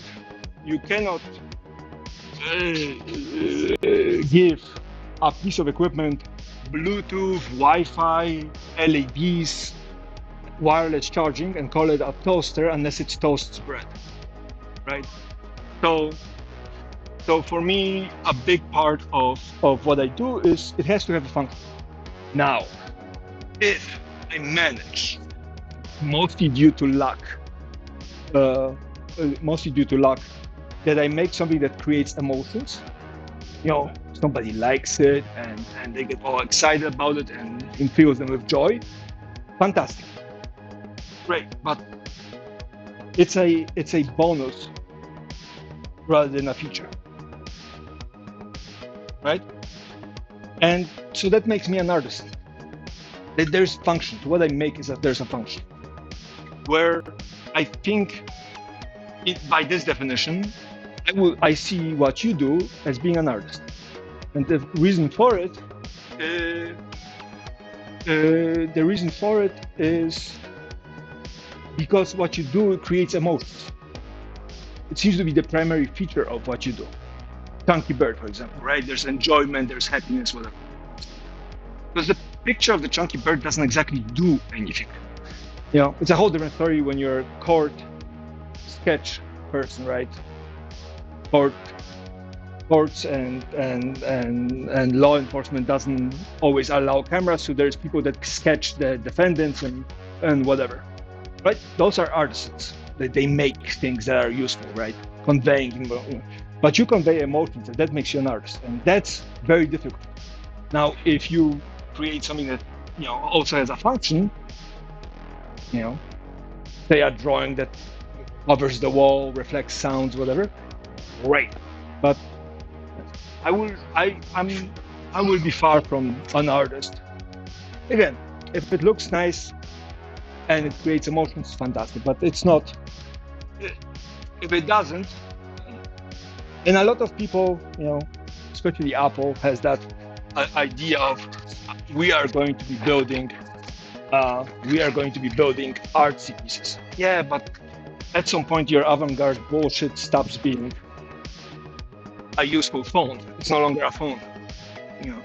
By the way, iPhone must be really, really bad, and people must be very much aware of it if they're replacing it every year. So the pencil thing. Usually, when I used to make pencils, you buy a kind of a kit where you have the core of the pencils, some tubing for it. And I just didn't like the way it clicked. But I do like how these pencils behave. Right? That's the Pentel 0.7. It's called E207. It's a nice plastic pencil, right? It has a very nice, delicate click. It works. Right? But the problem is this is plastic. So I started manufacturing brass connectors so I could turn it into something like this. So now it has a wooden exterior. Same exact guts, same exact click, same exact pressure. And then I'm currently working on trying to figure out how to get so much for that, a Kurotoga into a wooden things. But I have to, manufacture a brass barrel. I have to make some fittings, and I want to make one of those into this.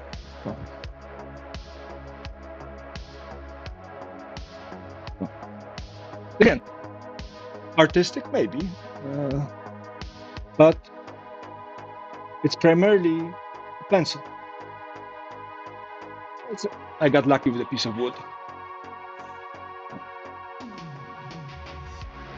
Oh yeah, Kurotoga is one of those. Get one of these plastic guys into a wooden enclosure.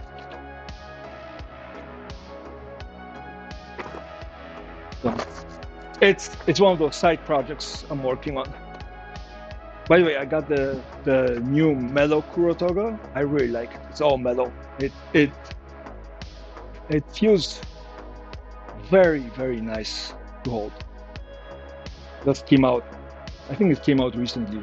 So that was fun.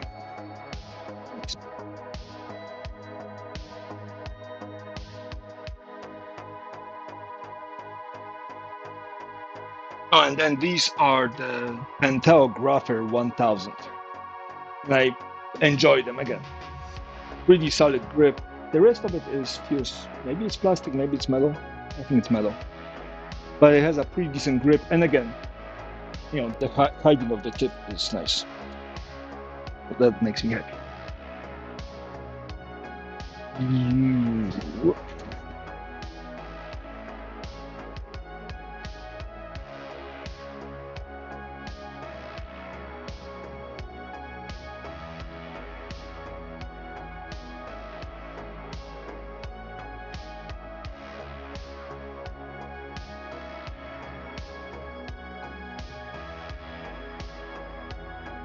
Where did I put it? I probably put it in the other.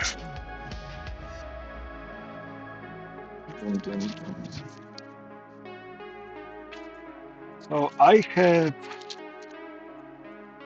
by the way, I have some that I cannot recommend, like the Grapher 1000 CS pencil. I wouldn't recommend it. It feels cheap. I mean, it has a nice tip, but overall it feels very, very cheap. But based on your recommendation, I bought this one, the Kurotoga with the mellow front. Right, Uniball Kurotoga. I bought it based on your recommendation. I loved it. Very solid pencil. But then I bought this one, all metal. And I'm very, focus. Well, I'm very happy with it. It's all kind of a sleek metal with a very fine grip.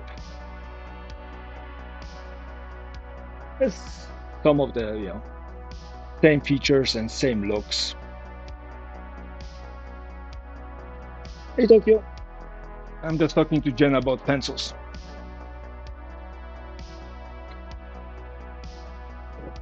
Yeah. I told them about the cool marking knife that you bought me and whatnot.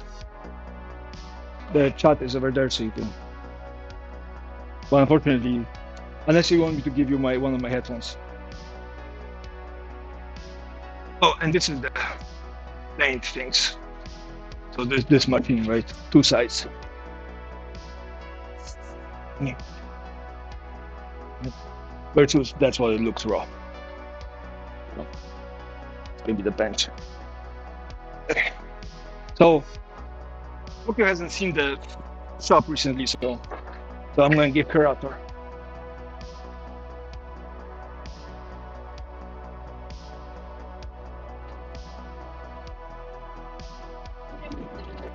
Yeah, but Yeah, I see it.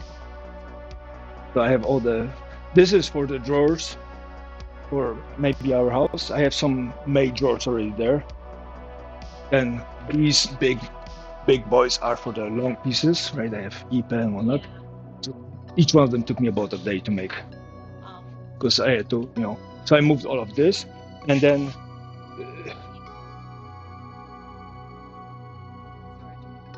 Yeah, because they were, again, you opened up, it's half full, and then behind this there's the go board and then some stuff, so half of this space is not actually used. There's some more pieces of there that I'm going to use, but this whole thing is going to eventually get put up there and here, right?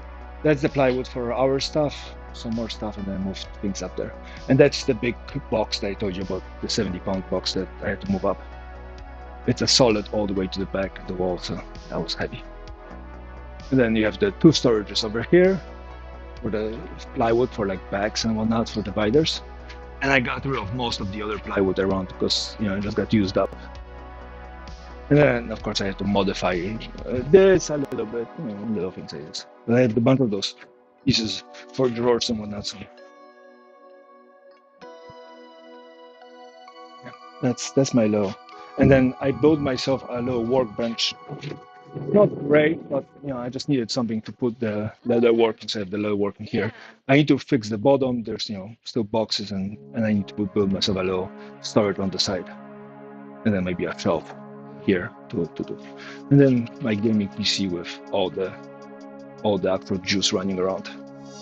And then I got the CNC to work on this machine, which is nice because it was a little sloppy for a couple of days. But yeah. Was your home? Yeah, one of the boxes is I took it away from home, so we have space. And then I moved the thing that was here, and then the router here, and then this is the new tabletop. I have enough to make a small tabletop, so it's plastic, so if you score it, it will actually stay, but it's flat and relatively strong. And then I have some random pieces left over, so we can maybe build you something like a work table. Right, and then dust collection for this, and then this is the dust collection I was telling you about. Right, it goes straight in the Brute, Cyclone, and then. Oh, okay. You want some water, Tony? No. Thank you for stopping by. What do you think? It's not that fun. Little things like this. And this is the cool part. It's like I can unscrew this and take this off, or I can put it here so things are flat. Gonna fall. Okay, well, don't fall over. Right, well, in that case, yeah. And then there's windows. Apparently, I have windows here. I'm not feeling There. good. Okay. I'll see you around 8. Let me know if I need to be home earlier. All right. Well, thank you for food. I got food. So, apparently, we're making a food grade. Not a bento, but it's hot dogs. So I'm excited. Hey, Tokyo is an amazing person. Oh, and she got relish. Oh, I feel all the love right now.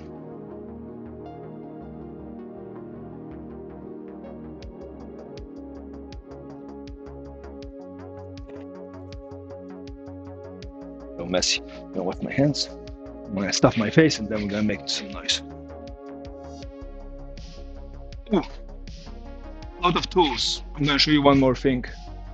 Yeah. Plus, fixing tools is one thing, but I actually make tools. Ash top, red oak handle, walnut square, but I call it the decaronizer. Think something stupid in the comments? So, yeah, little things like this. Little things make me happy. Oh yeah, and then the bench, right? So that was about, the thickness of this is about the proportionally, it's 1 to 7.7 scale. But that's the idea. There's going to be a little bit more connectors, but that's what we're making. I have to make 11 of them. Well, have to. I got permission to make 11 of those. And wash my hands. If I finish them soon, this upcoming week, I'm gonna be okay to pay rent for a month and a half more. I have some random jobs from good old days. There was Darkness asked me for some seam reapers, so that's on the list. There's some key boxes, some plant holders, little things like this, and then I have 2 cutting boards to make, so that's gonna be exciting. But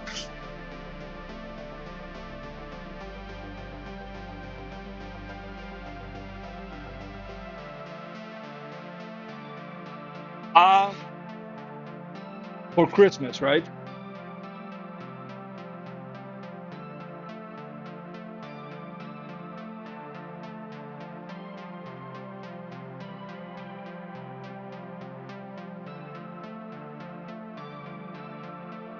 December 17th.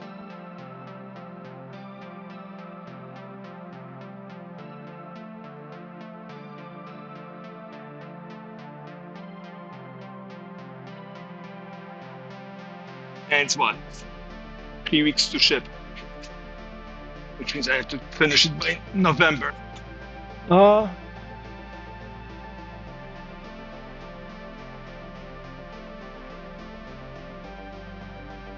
Precious. Well,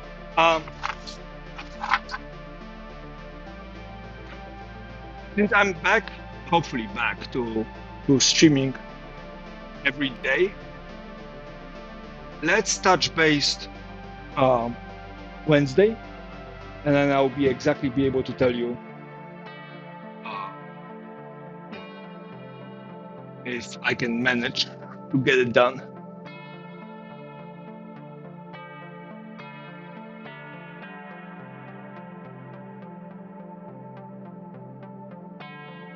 How again? How about how about we how about we touch base next week, say Wednesday, and then I will have a better idea of you know finishing this because that needs to happen sooner rather than later, and then I will get you an estimate for the chess set, and then we can take it from there. Because again, 17th means I have to ship it end of November, and shipping things in December gets tricky. I don't know about internationally, but yeah.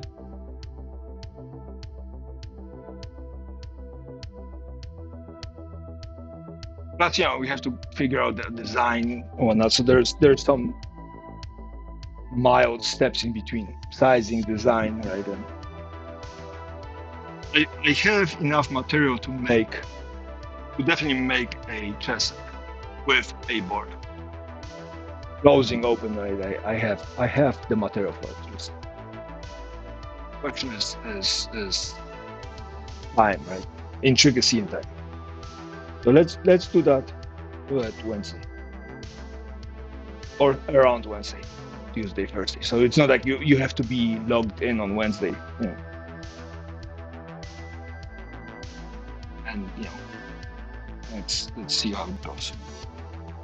If I put this on my list of things to put in my head. Where's my notebook?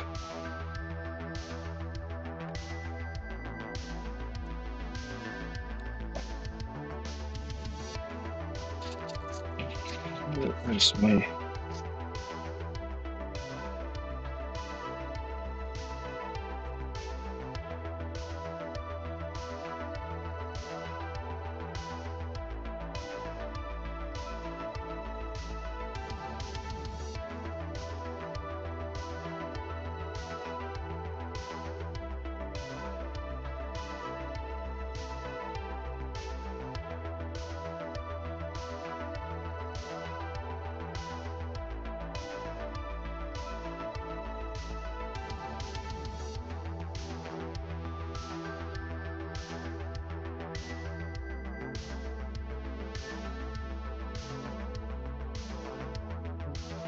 I'm gonna have to double check if I have your address so I can figure out how fast things get shipped. So, I know I was trying to ship. Somebody asked me about shipping something to Germany, and apparently Germany has some law about buying things online and getting shipped, and the time frame for things delivered to Germany is some obnoxiously long time for how close it is. So. Okay. And things like UPS and whatnot, or express mail, no issues whatsoever. Civilized country.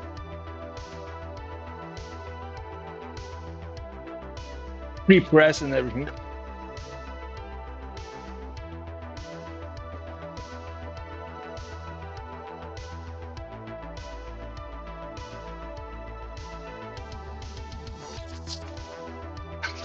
Yeah. That will be exciting.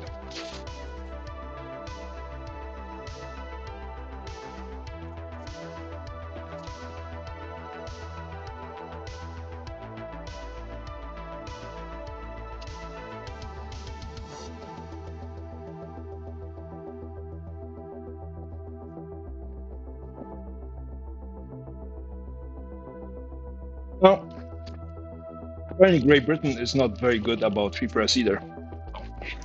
Go figure. People are getting fined and investigated for, posts on Instagram and what they like on Facebook. So.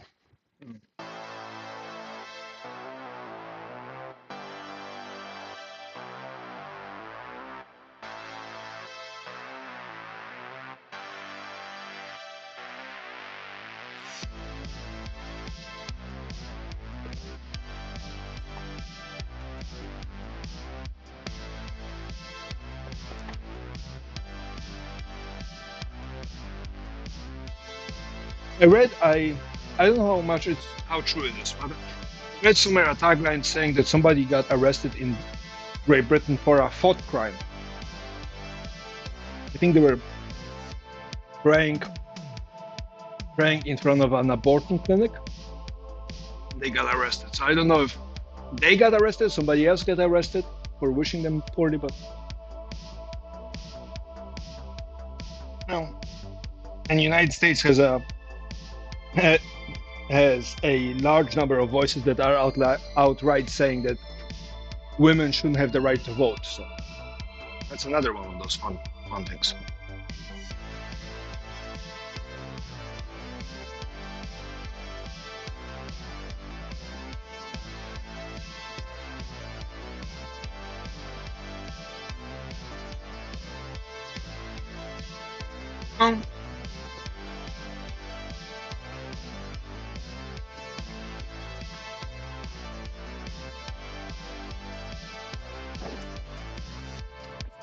I found it.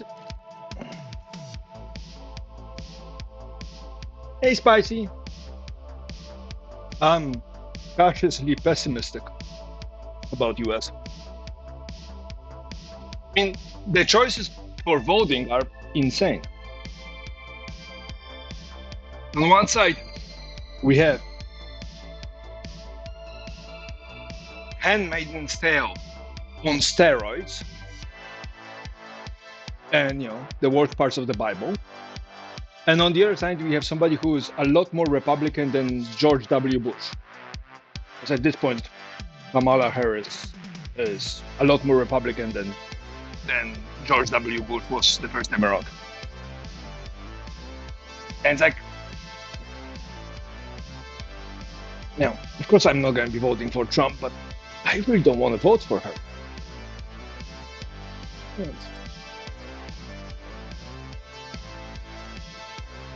Hey, Spicy.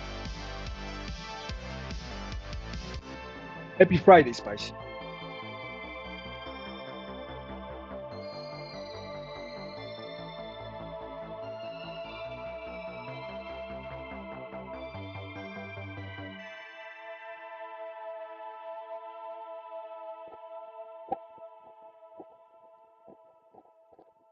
Well, don't like the candidates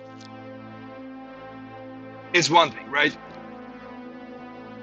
A lot of people didn't like Amareth, who was a hot tube and ASMR streamer on Twitch. They didn't like her because you're selling your body, because you're empowered, because you make too much money, because the whole thing is artificial, whatever. But I liked her takes when she actually spoke about the drama at Twitch or the drama between certain high-profile streamers. She had a take on things that the couple of times I saw it, I enjoyed it. And I used to lurk in her streams every now and then because she spoke about drama between Twitch TOS and something else. And so there's a fine line between you don't like somebody but they're doing something positive. And there's a line between I would like to like you, but seriously,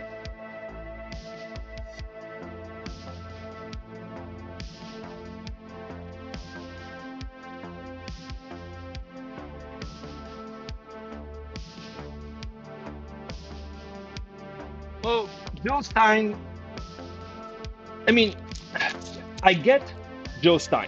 The problem with Joe Stein, the problem with Joe Stein is not the problem with her, is the problem with the party system in the United States. It's a two-party system. And until a presidential candidate gets, I think, over 5% of the popular vote, the third party will not be recognized by the federal government, which means it won't get support, it won't get money, it won't get, recognition and whatnot. So to break out of the third party, into this big, colossal black and white thingamajig, you run into the problem of those 5% have to come from somewhere.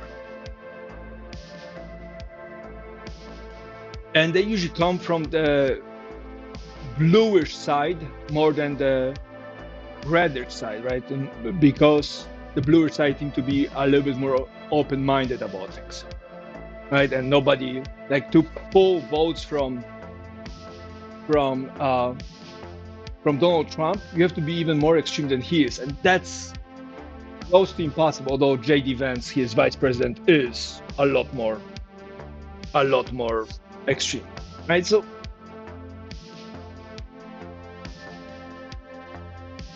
I get it, but eventually, I don't know if it was her campaign manager, some person high in her conglomerate of people trying to get her vote, said that they're planning on taking one of the swing states away from Vice President Harris. And it's like, yeah, that's not a good look. Just like it's not a good look when Walz, which is the vice president candidate with Harris, said that it's going to be good for us if Israel grows in size. I might be misquoting it, but the notion was this. And I'm sitting there like, ha.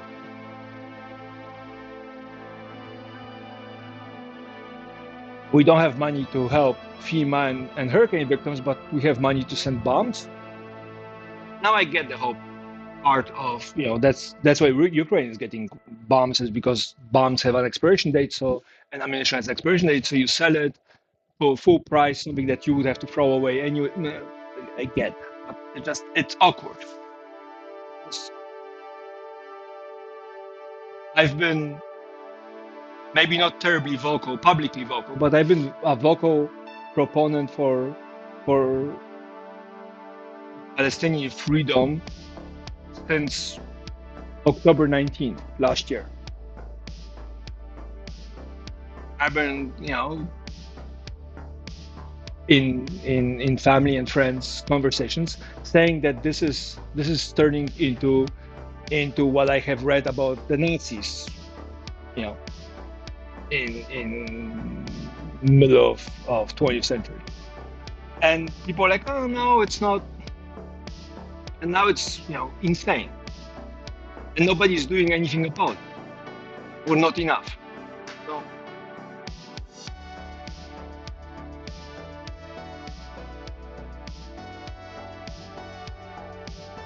I don't know about difficult. I mean,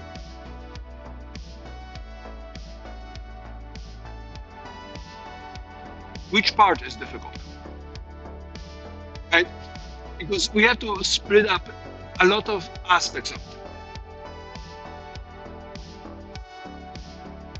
As far as I understand, and again, I'm not a political science person, and I read a little bit, but I'm not an expert. But from the few I have of this, and I could be very much wrong, is that Israel, as it exists right now, is a religious, ethnical, political state more than a country, right? It's a relatively exclusive, it's more of a relatively exclusive club than it is a country, right? And one has to draw a very clear and delicate lines between somebody who's Jewish by faith, somebody who's Jewish by faith and birth, say in Israel or from Israeli parents, somebody who is a non-practicing or non-believing Jews based on, say, genetics, right? And the behavior of the state and the extremist aspects of it.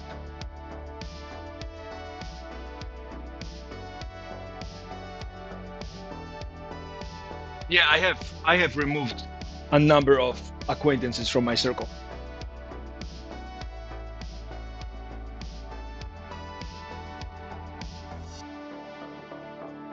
But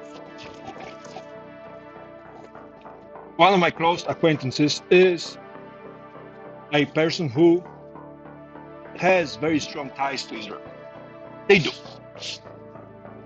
And because of their family connection, they're exposed to the propaganda a lot more strongly than other sources of information. And because the United States is absolutely horrible when it comes to news, right? They don't have access to some of the information because they are not searching for it because they don't know to search for it. So I'm in this weird position where I'm talking to somebody who started with the conspiracy theories of 40 beheaded babies, but they're open to have a conversation about it. They're strongly leaning one way versus the other, but without going berserk, they can have a conversation with me and have a discussion. So I'm trying to bring a point across, right? And the solution,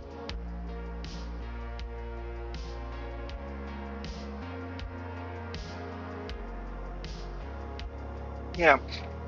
But again, there's a line at which point, you know, it's a lost cause. Right? I haven't crossed this line. And again, there's several issues, right? There's the issue of persecution, right? A lot of ethnicities were persecuted in Europe. Gypsies, Romans, Jews were persecuted, right? And some countries were a little bit more accepting, some of there. I mean, there's a lot more, right? But you had this discrimination. Hawaii is kind of cool in that respect because I'm a minority. I'm one of the many minorities here, which means that I get to experience racism and microaggressions just like some of the other people. Again, I don't experience as much as some of the other groups, but I experience enough to, kind of a taste of my own medicine, as it were. Right? But so you have this aspect of the persecution of and scapegoating of, well, that's one conversation, right? Then you have this whole conversation of October 7th, this big massacre that is unforgivable. And again, hands down, big tragedy. I'm not supportive of it. I don't like the fact that the way Hamas went about it, but I also understand that if you look at situations in which one group of people is oppressed by another, depending on which side of the table you're sitting on, you're looking at some mixture between a freedom fighter and a terrorist, depending on how you look at the situation. Yeah, well, South Africa has a whole different set of apartheid issues, right? So,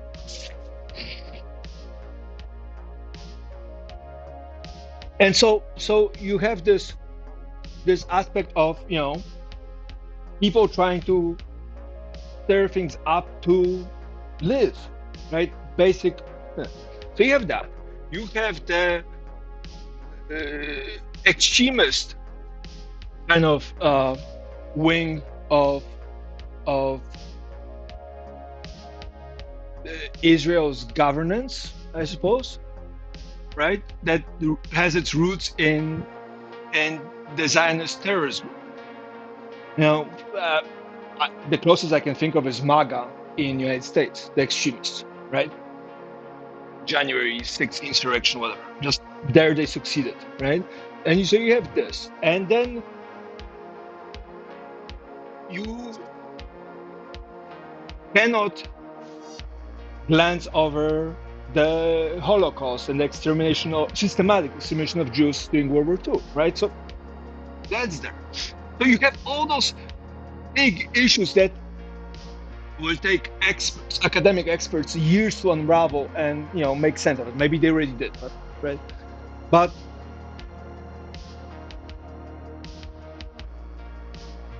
you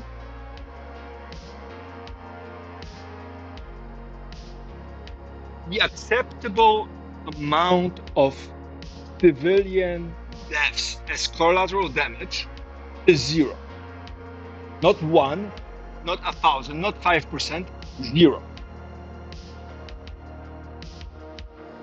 Now I'll stand on this on principle, and as a governing nation that tries to obey laws and rules,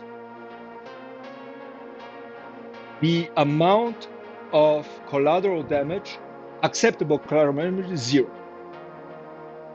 Now, collateral damage happens, and it's part of but if the news after October 7th was that in a car bomb in the middle of Gaza, 15 Hamas internationally recognized Hamas leaders got blown up and 2 civilians got killed because Mossad sent a death squad in there, right? It wouldn't make the cycle. It would be like, okay, well, not great, building damage, civilians death, but squint your eyes, acceptable. Again, I don't think it's acceptable, but the conversation is different. Right now, the estimates are, the numbers are what? 50,000 Palestinians died. Why this so little? Because it's kind of hard to count. Mass graves are hard to pick up. People are in pieces. The estimate I saw somewhere is somebody compared the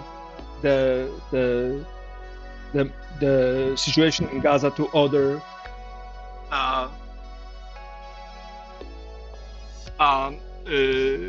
conflicts of this scale, and according to that, based on on both the bombings and the food shortage and medicine shortage and all that,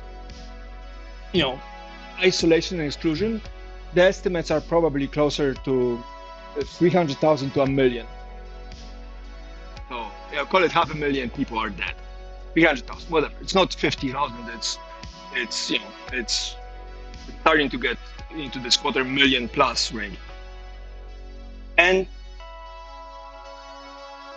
I'm sitting here like, WTF. At this point, when I have a conversation with some of my acquaintances and the massacre of Gaza comes up, my prerequisite to even have a conversation with somebody who I appreciate for at least some academic honesty is that you have to acknowledge that there is a genocide happening that's completely unacceptable, that Bibi short dick Netanyahu and the generals and most of the parliament and spokespeople and the extreme faction should end up in Hague and in prison and frozen assets and all the good things we've been doing to the Nazis since World War II. And only after that can we start talking about October 8th. After that we can start talking about the unevenness of the conflict. Only after that. Like for me, October 8th to now, and apparently now it's going to last a little longer than not, is at a level of unacceptable that makes me lose sleep. And I sleep like a baby most of the days. And so the way I see it is that needs to be dealt with. And then we can start unraveling the rest of it. And again, there's the two-state solution. There's the how did land end up being without people so Israel could occupy it, and how we can talk about this. But any conversation about it is just this. People who celebrate destruction and bombing of Gaza should be put in prison. Internationally, should be shunted forever. Profiles should be taken down. Like, they should be completely isolated as pariahs. I don't care if it's a mob mentality. You had long enough to figure it out. And that's my position since January or so.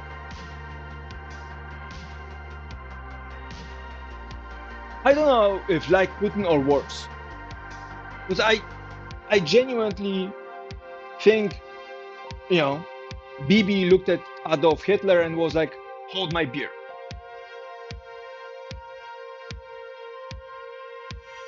I mean, I read the accounts for Warsaw ghetto and the cleansing and whatnot. And yeah, when they were cleansing it, they were putting everybody who lived in that ghetto on trains to concentration camps and then burning and exploding it. And Warsaw got leveled, 80% of the city got leveled to a pile of rubble under 6 feet tall. And I'm looking at pictures from Gaza and I'm like, well, that's how it looks like. I mean, you could put a documentary about Nazis destroying Warsaw over Gaza, and you have the same thing. Different bombs, right? Different tanks, but the level of atrocity, right? And then you had the concentration camps, you had the isolation, you had the stories about salting the earth and putting concrete in water tunnels and all those things. And I don't know which ones are true or not, but I know for a fact that journalists are getting killed left and right. I know hospitals are getting bombed left and right. And I'm sitting here like every one of those should put you in front of, international justice system and permanently in jail. We can debate if we're going to feed you or not, but just. And so my solution to that was a solution which unfortunately the Biden administration didn't have the guts to implement. And the solution looked like this. You get on the phone with Bibi in January, but honestly, any time. You should have done it in November, but say in January. Say it takes you 4 months to figure out how bad it is, collect your intelligence. Plus, what kind of conflict is it if there's not 20,000 civilians dead, right? Whatever. But Joe should have gotten on the phone with Bibi and went like this. Bibi, what the fuck you're doing? Statement number 1. Statement number 2 is you have a week to sort it out. Let humanitarian aid in, let it food, supplies, move your settlers that are trying to invade the space out, punish the ones that are this, sort it out, and then we can do it on the international stage. Like, do all those things, and you have a week to do it. And what's the carrot? If you don't do it in a week, we are going to block all, and I mean all, financial aid contracts to Israel for the next, call it 3 years. No money. And I don't care if you do it in 2 weeks. You have a week to do it. If you don't do it in a week or under a week, 3 years of absolutely no money flowing from the United States. Banning all the Israeli companies, blocking all the contracts, killing all the subscriptions, no more weapons, no more ammunition, no more training, no more people, no more visas, freezing assets, whatever. It's a hard line. And then for every week after that you don't comply completely to our standards, that ban on all the money is extended by 1 year. So if it takes you 2 months to do it, then Israel is without any financial support from the United States for 11 years. And it's 11 years that cannot be retrofitted. Oh, we did it now, so now you give us money. No, you're down for 11 years. And then Israel has, or Bibi, and his party, has a choice to make. We think we are strong enough that if we start throwing elbows in our region of the world, that we can withstand the clapback from countries around. I want to see what would that look like if there was absolutely no hope for any financial support from the United States for, say, the next 5 years. So you're stuck for 1,500 days with absolutely no money flowing in. No ammunition, no shipments, no nothing, you're banking. And then you start bombing things like Iran or Syria or Lebanon. And all the countries know that you're not going to get any support. So they clap back, right? Israel lost, 32 tanks in the first 20 days of invading Lebanon, which has an irregular army. They thought you're going to roll it over like Palestinians in Gaza, and they don't because they have a trophy. So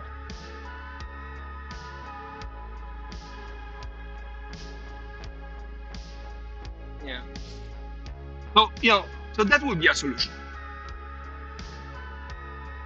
Cut it off, extend it, long term, and then add a penalty. And what do we get? We get 2 weeks ago, we got, hey, stop it! You're being a bad boy. You have 30 days to comply. 30 days ends after the election. So, worst comes to worst, they will see who wins and then try to lobby it. And I'm sitting here like, what the hell? But there's a couple issues, right? One is if you admit that Israel is colonizing Palestine, excessively, aggressively killing, then the next question is, well, what happened to Native Americans, right? Awkward silence, right? So,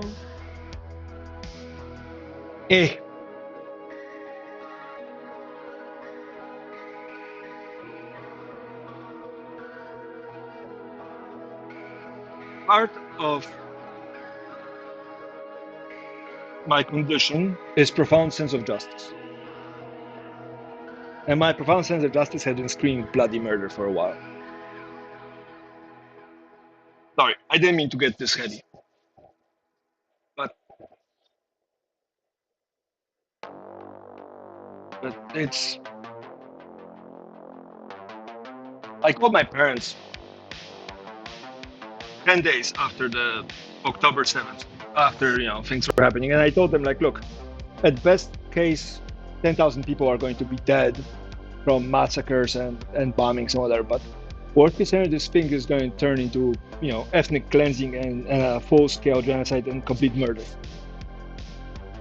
And my parents were like, no. They recently admitted that I was right, but now Israel is going after Lebanon, Syria, greater Israel map, and I'm like, what the actual fuck? Now, I understand why, right? If you're a wartime prime minister, you cannot really be touched, and if the wartime ends, you have to respond to all the allegations, all the accusations. So, Bibi is kind of stuck with this.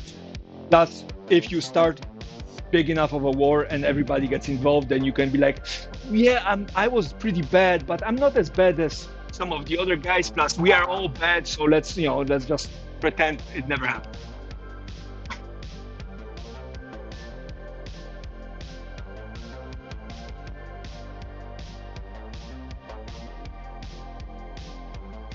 Well, you're afraid of talking because,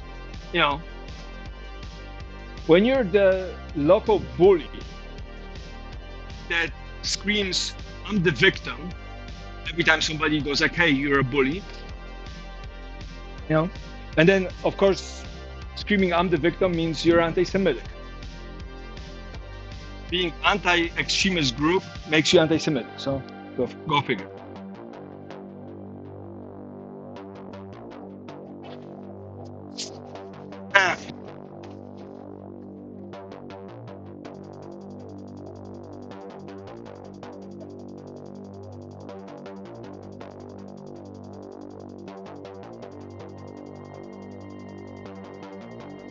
Al Jazeera is doing a decent job posting documentaries about it. And the scary part is the last documentary I saw from Al Jazeera is primarily based on posts made by the IOF soldiers. Right? They're posting what they're doing and they're posting war crimes. And it's like, somebody ought to do something about it. I don't have the power to do anything about it. I can vote, but my choices are between, absolute mayhem in the United States and somebody who supports it. Quietly, not quietly, but they're supporting it. The time where one could pretend that it's not happening and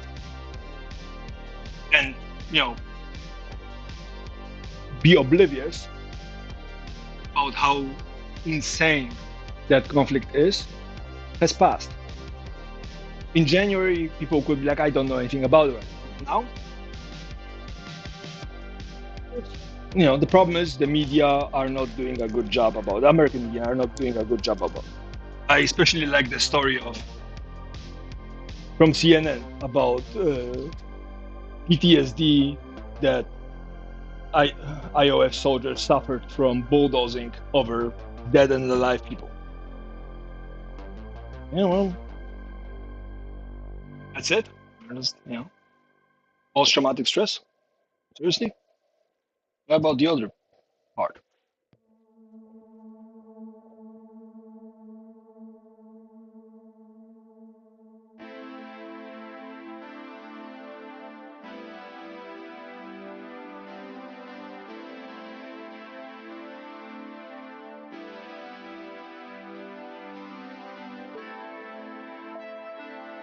Oh, well.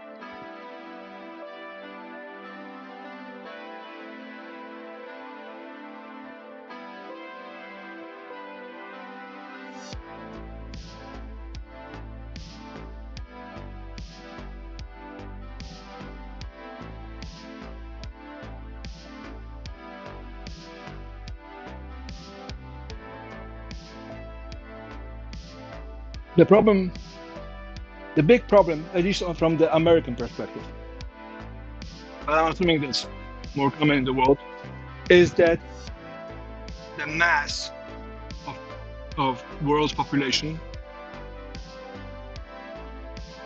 is struggling to stay alive, rent, food, basic utilities.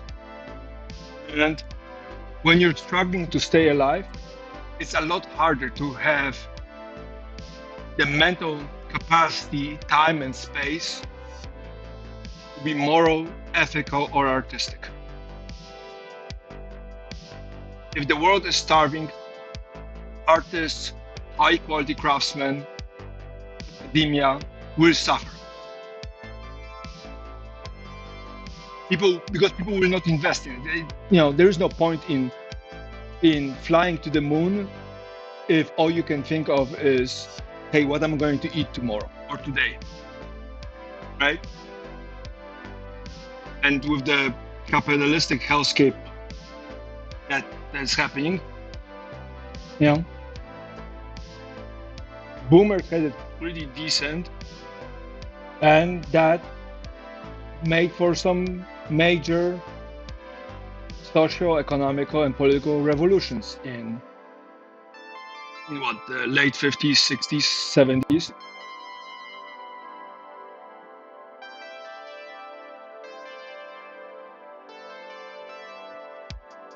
Now, I don't know if I'm going to survive as an artist or as a craftsman. But it's kind of hard to spend the time talking about important issues of humanity, and the core values of what it means to be human, decent human being, right? When you're worried about eating, right? Survival kind of takes over. Very few people are willing to sacrifice their survival to do greater things, right? Some of the journalists that went to Gaza, that were in Gaza, that followed the bombings, whatever, those people did that. but those are unique individuals who had the strength to do those sacrifices.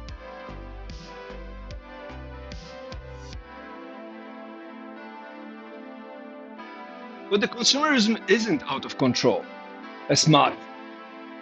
It's the capitalism that is out of control, right? The idea that you can grow infinitely, making more sale, making more money in a system that is finite, right? If you imagine if you drew pictures, right, and everybody bought a picture. After every one of your neighbors has a picture, maybe some of them have two. They're not going to buy a third one. So how do you make more money? You have to show that you're increasing rather than, hey, I have a steady income. I'm happy, right? Every month I give out or sell 10 pictures and I'm happy. You don't have to make 11, 12, whatever. Because eventually you're going to have to start cutting corners. Now to make it cheaper so you can make more money or do subscriptions or whatever. So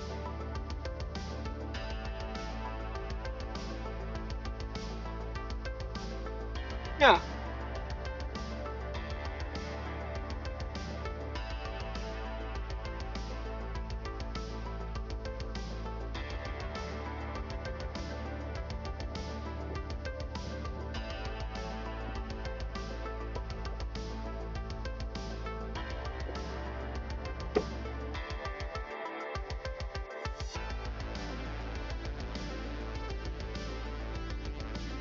I have a solution to that too.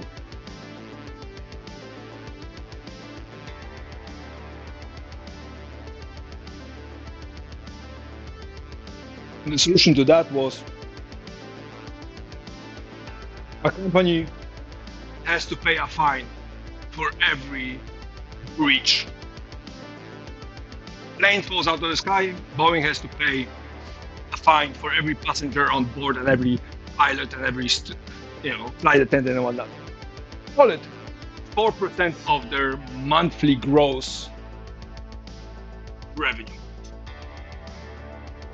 per person or per bolt that wasn't tightened or whatever, or yearly, and 4%. And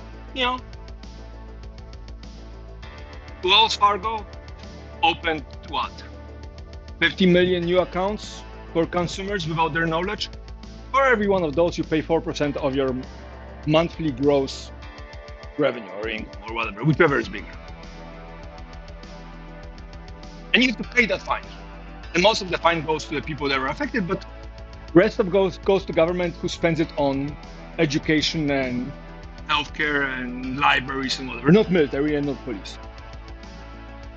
And if the company cannot pay because they don't have any assets, we start selling their buildings, their land, their equipment. And if they cannot afford it, then we go after the salaries and stock of the CEO until we scrape 90% of their net value, net worth. And then we go after the CFO, and then after the board of directors. Then you have a choice. Do I want to join this company and make a lot of money, but I'm doing shady things? But if shit hits the fan, I might be responsible for 50% of all the money I have made since I joined the company. That's prison, of course, prison, federal prison, not golf courses and whatever, but federal prison for the CEOs. Orchid, meat got kids, listeria, and people died. Federal prison for everybody, every board member and everybody in the decision chain on top. Not the workers, the directors and higher managers. And fines, excessively amounts of fines. Not $1 million. $1 million is a lot to a poor person. To a company, it's pocket change. It's a tax write-off. Start hitting them proportionally to how much money they're worth. Because now, Boeing will have to, for example, Boeing or Bourses or everybody, will have to make a decision. Are we valued the way the stock market is valuing us? Because now we are so rich, so we have to pay a higher fine. Or are we telling people we are valued a lot less, and then our stock plummets and the CEO is out of the job? right? There was this really cool idea of how to tax ships. I think that was in Netherlands, but it was I think it was a Dutch idea. The idea was the following: the ship would arrive at the port and have to declare the worth of the ship and the cargo, right? Declare the worth of the cargo. And the problem is, if you have to do self-declaration, you're gonna lie because you don't want to pay taxes, right? You have $1 million worth of goods on the ship, so you're gonna say I have 10,000, because you are hoping to, pay $10,000 for that shipment, right? And again, we can go around and go like, well, I could check everything, but it's delays, right? If it's hundreds of or thousands of ships a year, that's a lot of work, right? So this is what you do. You go like, hey, you arrive at the port, you need to declare the value of your cargo hold, all the goods that you bring. And we are reserving the right to buy your cargo for that stated price. So either we assess taxes on it that you have to pay, right? And then we buy it off you for the price you mentioned, or we just do taxes and we don't buy it. It's a brilliant idea. You arrive with $1 million worth of cargo in a port, and you say, hey, I have only $10,000 worth of things. We give you 10,000. We take the $1 million of things, and you're 990,000 in the debt, right? You say you have 900,000, and there's actually $1 million, right? You're behind 100,000. You say it's 975,000 versus $1 million. Oh, okay, but then you have to pay taxes close enough to $1 million that it makes sense. So your fines are assessed on the value of the company. Try having a call with the investors and telling them that the company is worth 50 billion, and then when it comes to a fine, you're going like, well, we are a $500,000 company. You can't have it both ways. Either you're big, steady, and then if you screw up, fines are through the roof, or not.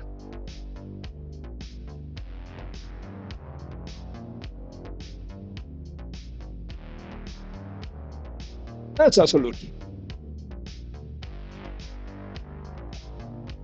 If you don't pay full taxes in the United States, you're not an American company. So all the tariffs, all the embargoes, all the things are getting applied to you as well. You want to be called an American company? Make things in America and pay taxes in America. And not that you have, some title company in Ireland or Maldives or Cook Island and whatever. You have some trust fund and, whatever the things. I'm not financially literate. You have to talk to probably Spicy or somebody else.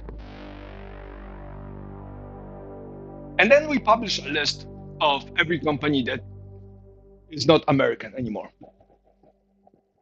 Once every 3 months. I wonder how fast Nike would start paying taxes, or Boeing, or FedEx.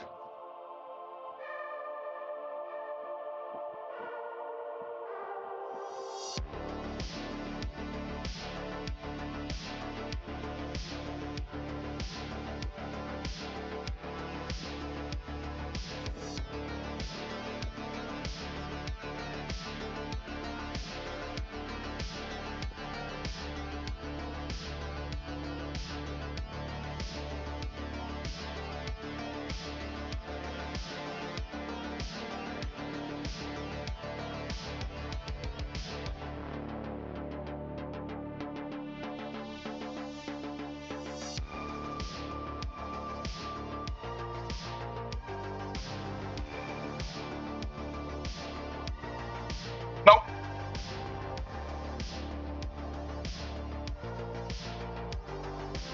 But in that case, I probably shouldn't be talking to you, because there were several occasions I left $5 bill or a dollar bill in my pants and it got washed.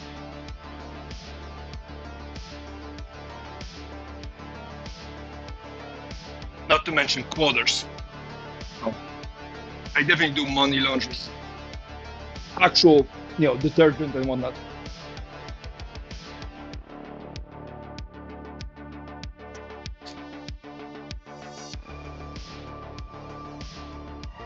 Right, I think we scared Spicy. Spicy stopped by to relax with us, and we is all hot and heavy about the criminals, yes, BBM and whatnot.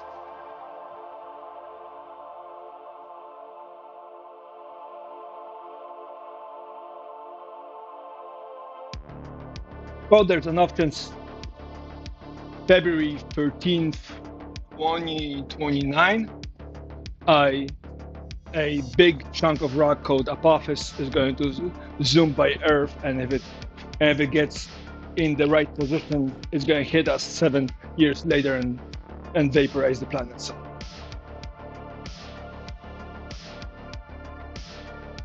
yeah, well. All right, I'm gonna go finish milling this because I need to put one together so I can at least see it. It would be nice if I did it today. Where are my glasses? Headphones are here, great, and now I'm losing my marbles. Yep, losing marbles.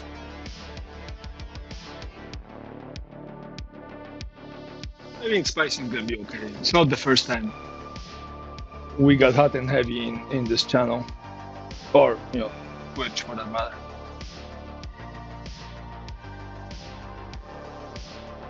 Hopefully, I won't get banned for it. So, and there's that possibility.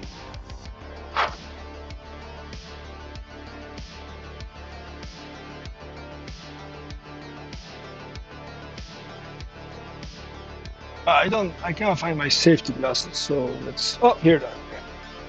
Right. No. I had them as a spacer in the notebook where I left the note saying December 17th.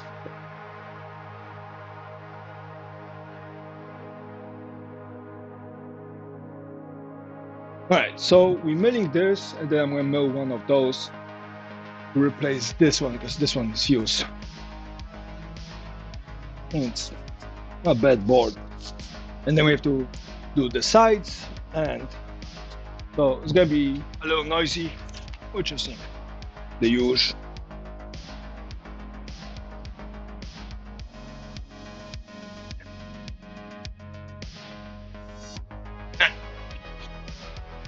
If anything else comes up, I'll try to check the chat often enough. I'm glad we had this talk. It's nice to get it out. Everybody around me that still talks to me has heard my position on most of the things.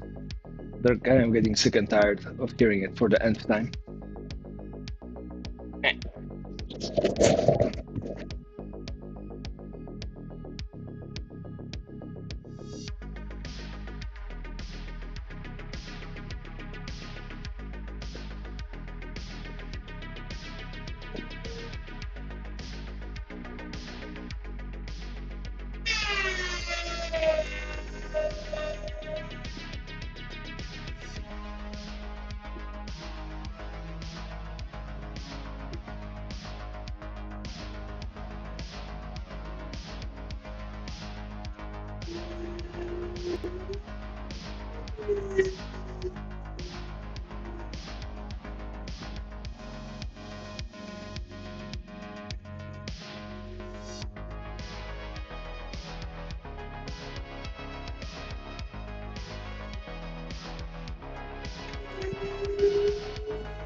Need some dot collection setup here.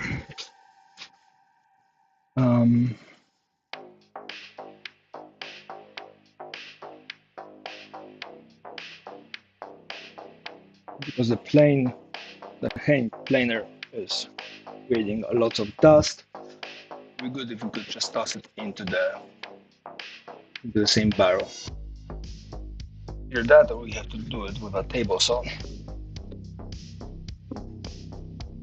It's also an option.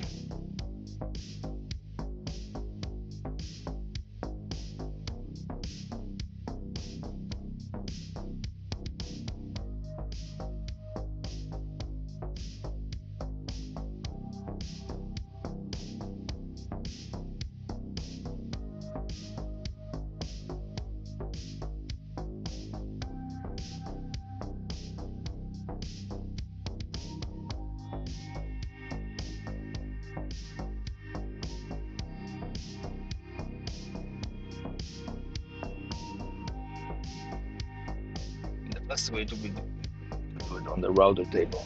I had a fence set up for it.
Number of cuts. And the table saw it goes really quick. Zoom, zoom, zoom. See if we have enough space to run the table saw. Early. Move this back a little bit.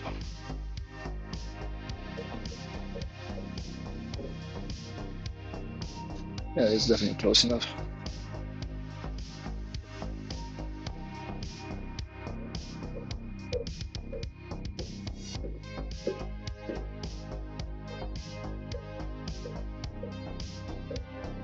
Space. Space.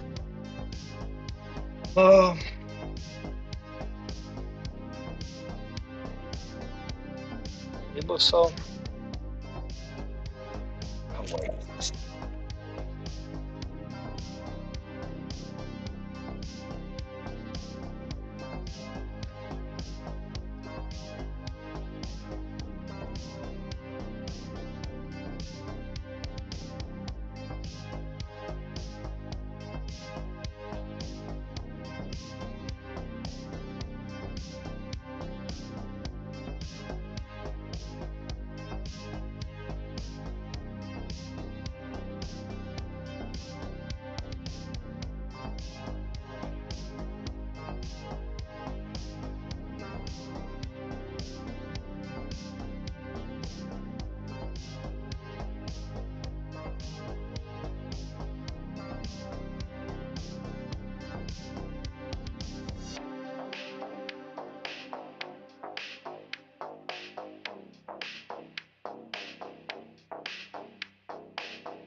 Oh God.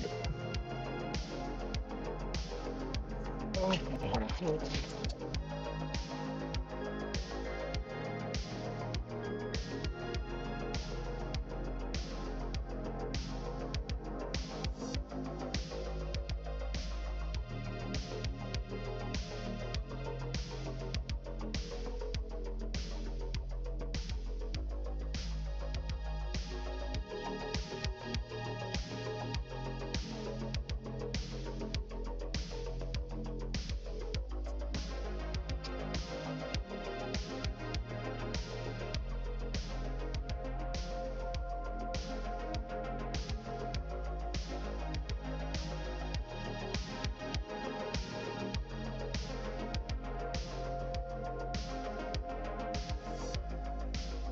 it is.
Let's try this. See how it goes.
Oh, that sounds nice.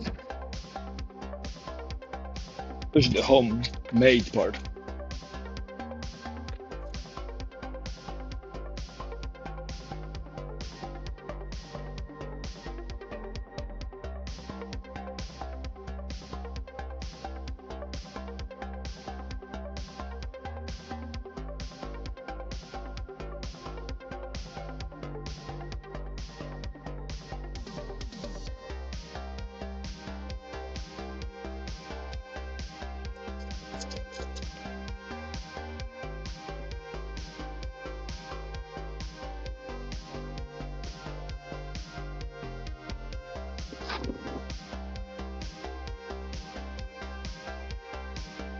No, I bet they do. Ice cream? Anybody who wouldn't want a little ice cream once in a while.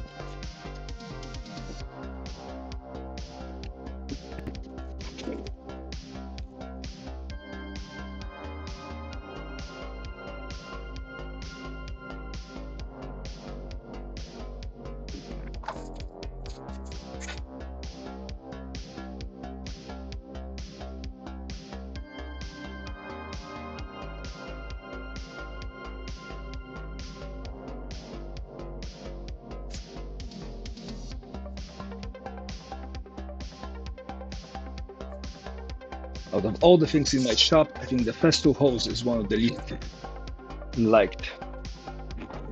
Oops. Always causing more problems than it's worth. Right, let's see how that goes.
Nice.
Hey, Spicy.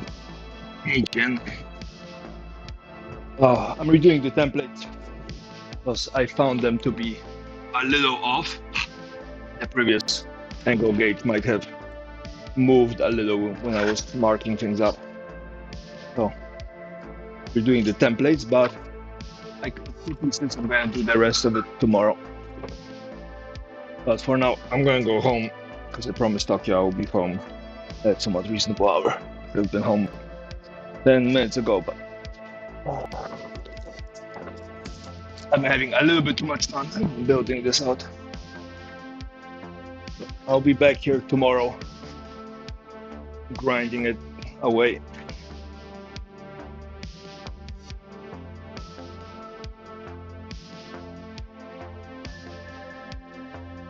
And then we figure out a good way to do the sides.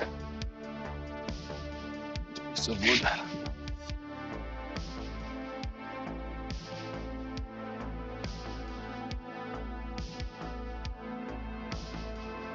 Well, just the thing is, although I can buy the wood relatively easily, it takes at least 2 weeks for it to dry before I can, start, or at least dry up a little bit before I can start milling it, which, that puts a dampener on everything else.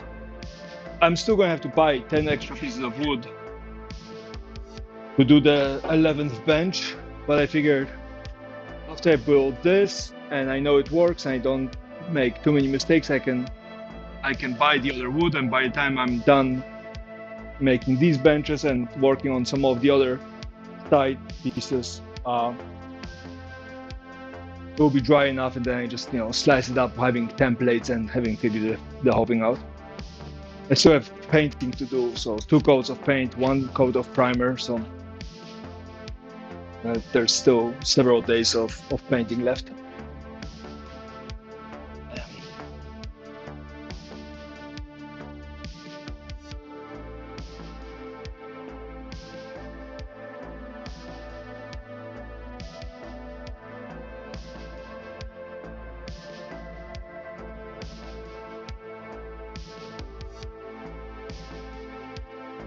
Right, well, I'm gonna continue that tomorrow. If you guys care to drop by, that would be lovely. As always, always fun to have you guys with me. And then I'm gonna work on some of the other projects. Hopefully thank you. Hopefully this is gonna get put in motion, and then I can just paint or draw something in the morning and then start working on the other projects in the afternoon. I still am getting inquiries about a lecture, so I have to price that out. Sit down and calculate the amount of wood I need for it.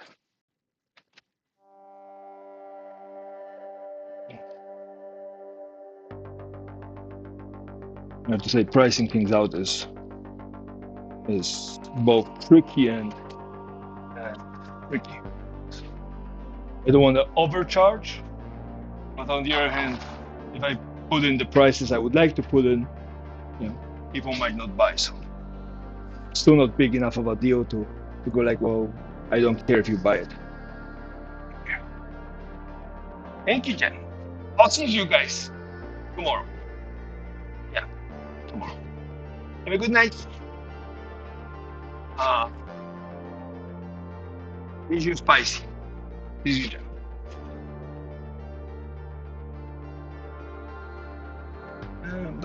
Where's the button? Good night.